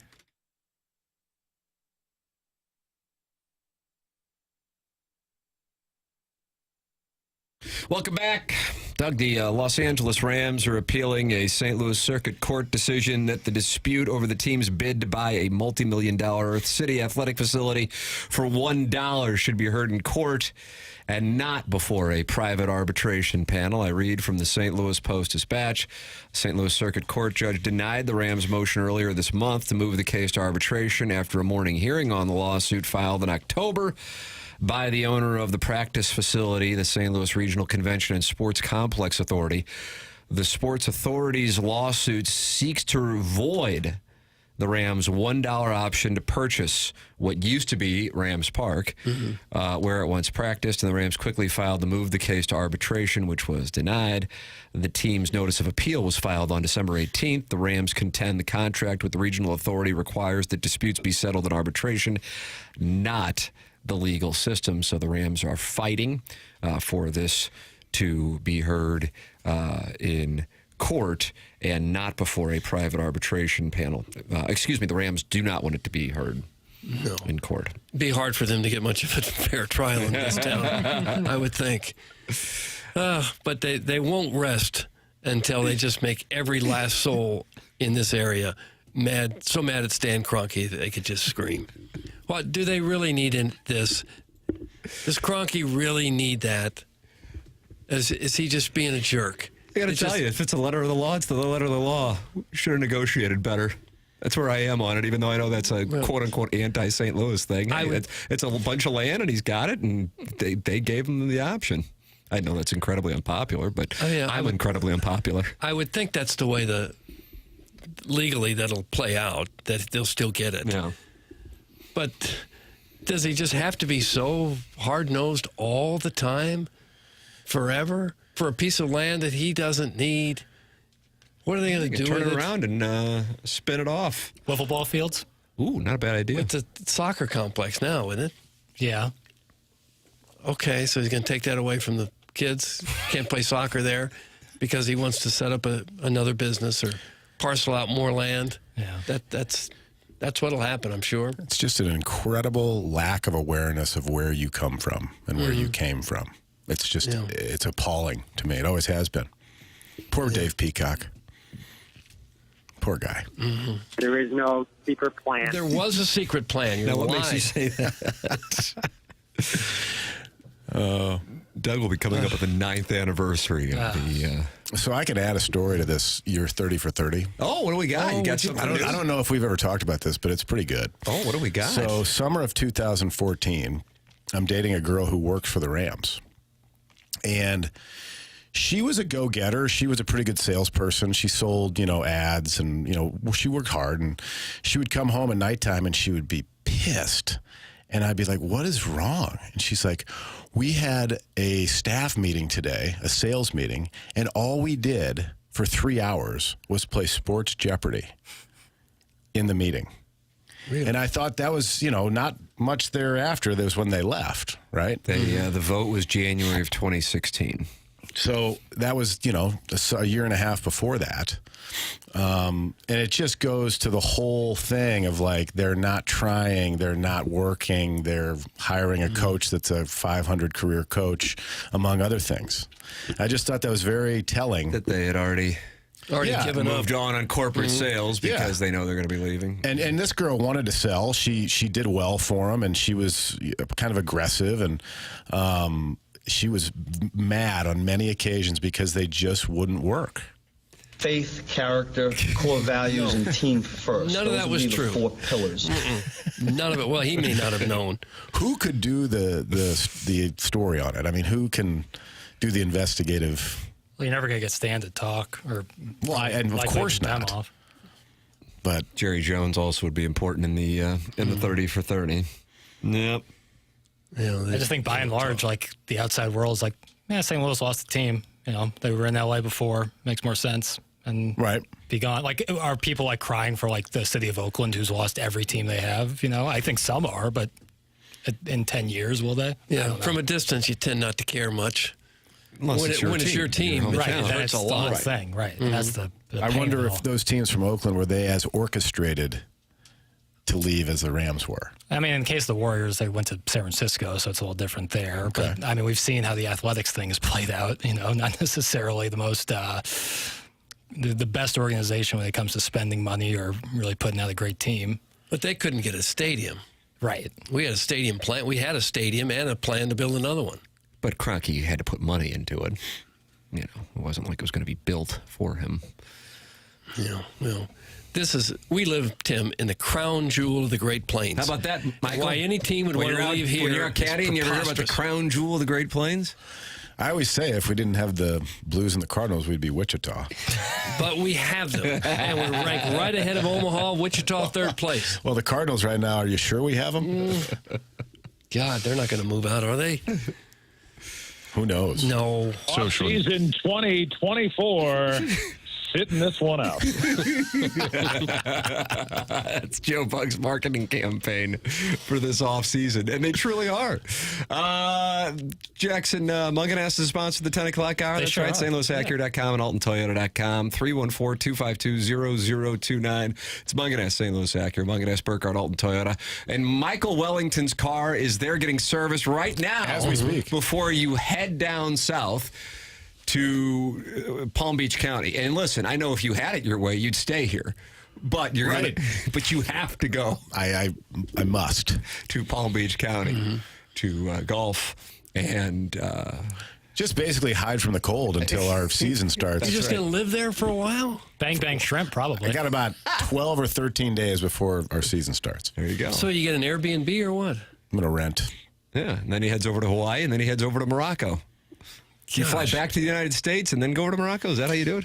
We do Hawaii, come back for like 10 days, and then fly out of Miami to go to Morocco. How about that? And you did that last year, right? I've done it. This will be my third year going to Morocco. Let's be real clear about the situation in Morocco. Yeah. It's not like it's you some phenomenal vacation trip where you're taking the family with you. Right. It's as I said in the break earlier, it's a city I would say similar to like a Detroit or a Cleveland. Oh, so on the upswing. It's Rabat. Only it's 100 degrees all the time? No, it's cold actually. It is? Well, it was the first two times I went. Like I had to wear a full rain suit. Layers. It was, let's say 40s in the morning and got up to maybe 60 tops. Is it not in the southern hemisphere? I mean, just barely? Now you're going over my pay scale. Got it. It's somewhere in Africa. Northern Africa. Yeah, it's on the Mediterranean hemisphere. Right? Okay, all right. But just barely, right? I mean, it went the equator. I mean, I don't know. Get out the map. It's right. It's like a handful of miles from Spain. Right. It's just south. It's not far from Spain. Fair enough. That's true. Just I didn't say, I'm just over here. This is Mr. Hyde.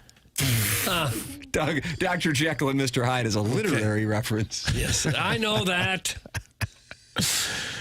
Any of you hunks going to be at the Ritz for New Year's? I'm looking for someone to spank me with my husband's Codasco needlepoint belt in room 1203. No fooling. Good golly. I'm the self-made stay-at-home Ledoux mom in Jackson. She has that monogramming business. It's true. That seems like a time gone by when you just stop by a hotel, like at the bar, just have a drink. Spank someone? See who's staying in the hotel. Like just general hotel. Casual hotel visits seem like they've gone the way of the dodo. And plus, wouldn't it be an MICDS belt at this point? Yeah. You guys seem to be acquiring more female listeners, seems like. Some about us. Is that true? Yeah, we're excited where we are with female listeners. Ever since Doug got his BBL, we're really cooking. Yeah, Doug got a Brazilian butt lift, as you know. I did not know. I did not know. Since leaving TV, Doug got a hair transplant in the BBL. I didn't. Was the BBL expensive? I didn't get one. Dr. Miami. We got the Design Air Heating and Cooling email today coming up, then BK and Ferrario. This is TMA 101 ESPN.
Ladies and gentlemen, this is the Morning After. Michael, what a delight it's been to have you in today. The pleasure is mine. My God. Safe travels to South Florida. Thank you. I think you're going to make it to Valdosta today.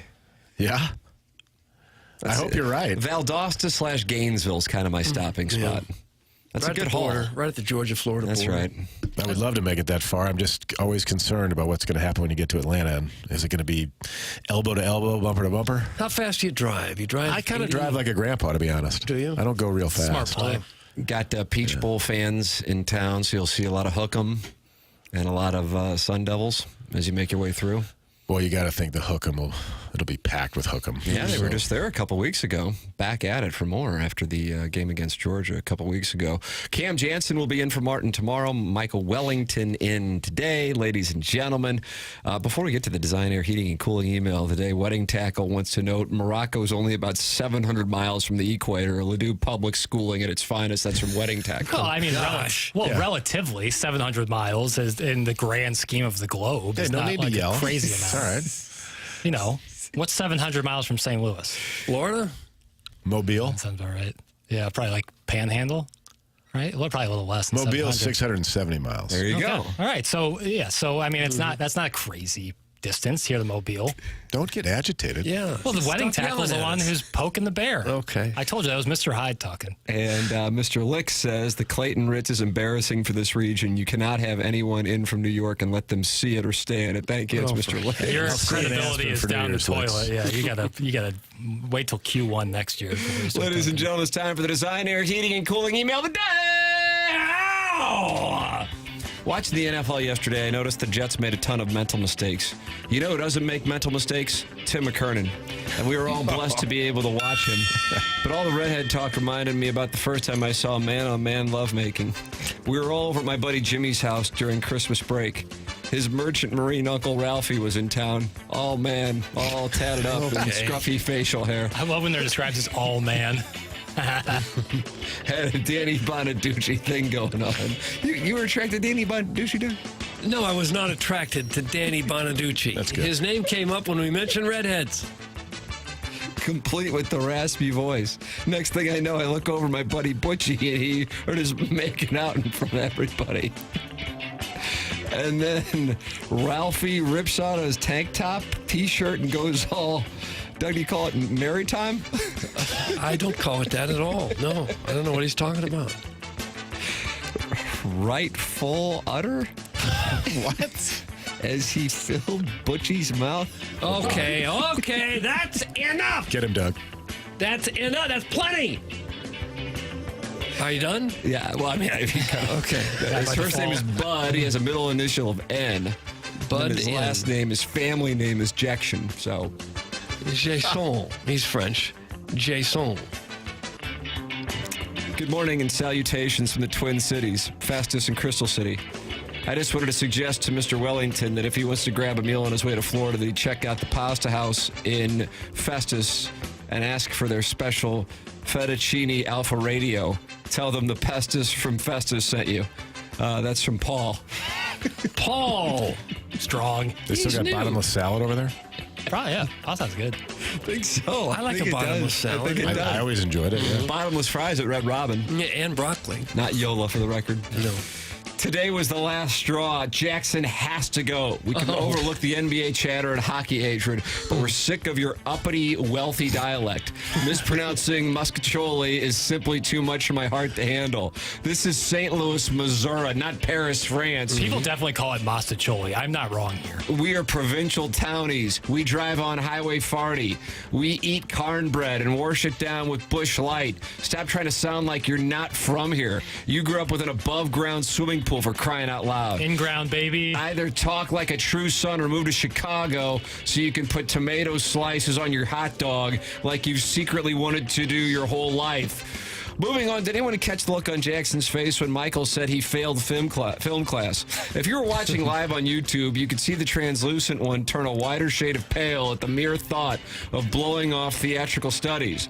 Of course, Ladue Boy didn't have time to take film class in high school because he was too busy studying the Communist Manifesto and memorizing Jabari Brown stats. You better shape up and start playing some drops before KG Wally pips your pasty ass. Oh. So the JV golf coach. JV golf health I coach. definitely took film class in high school.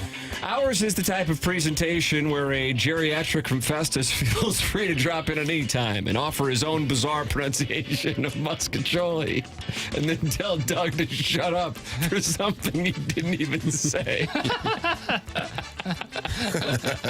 I bet Festus knows Reba McEntire is American and probably even knows who Brigitte Nielsen is without Googling her, unlike that fraud Libby Jack who claims to be such a big fan of Cop 2. Speaking of frauds, that licks call. Yikes. I was going to take last week off from emailing in, but after hearing Monday's sad batch of emails, I decided to email in Christmas Eve to highlight the similarities between Die Hard and Home Alone and how Holly McClane is Kevin McAllister's aunt in real life. Then around 10:20 a.m., Libby Jack named my alma mater as the worst school in America. It's true. To which I responded via text to tell remedial math boy to keep my alma mater's name out his damn mouth. I did not to pull over and revise my previous email to address Libby Jack's comment, not to mention his incessant whining about a stat correction that ended his sus fantasy team's Cinderella run. Mind you, Libby Jack had no grasp of the facts with regards to that stat correction and again showcased his problems with the math as he ranted and raved about half of a sack. Lib J eventually admitted this was really just about him making an ass of himself in the group chat after drinking too many Zimas, and I had to mute the group chat once he was on the losing end because he was such a fragile little soy boy. And apparently because I didn't interrupt my last minute of Christmas shopping and revise my email, Tuesday's email of the day was canceled. That's from Buck Swope, 2003 graduate of the worst school in America and reigning Snoop Dogg Bowl champions, Miami, Ohio. Buck Swope. Oh, my goodness. Yeah, I think we only had one email, and so I just said, we'll just get out of here. Yeah, I'll go for Buck Swope. How do you not? Buck Swope. Buck Swope is just one. Okay. The Design Air Heating and Cooling email of the day. Let me tell you about Munganess. Munganess St. Louis Acura. I'm sorry, Design Air Heating and Cooling. I apologize. I forgot to change it up. No. Let me tell you about Design Air Heating and Cooling online at designairservice.com. Doug, that's Seth Goldcamp. You're a client. I'm a client. Martin's a client. Why doesn't everybody become a client as well? If you're running any issues with your heating system, go to designairservice.com. You'll be working with Seth Goldcamp, the longest running sponsor on TMA. It's Design Air Heating and Cooling online at designairservice.com. And you run into any problems, they're going to take great care of you like they take great care of us. It's Design Air Heating and Cooling, designairservice.com. I'm a client. Doug's a client. Martin's a client. They're the longest running sponsor on TMA. It's Design Air Heating and Cooling online at designairservice.com. Time for us to go. BK and Ferrario are up next. For Jackson Burkett, for Chairman Kurt, for Michael Wellington, in for Martin Kilcoyne, for my brother Kevin, for Douglas Elvin Vaughn, I'm Tim McKernan. This has been TMA, presented to you by Brown and Crouppen on 101 ESPN.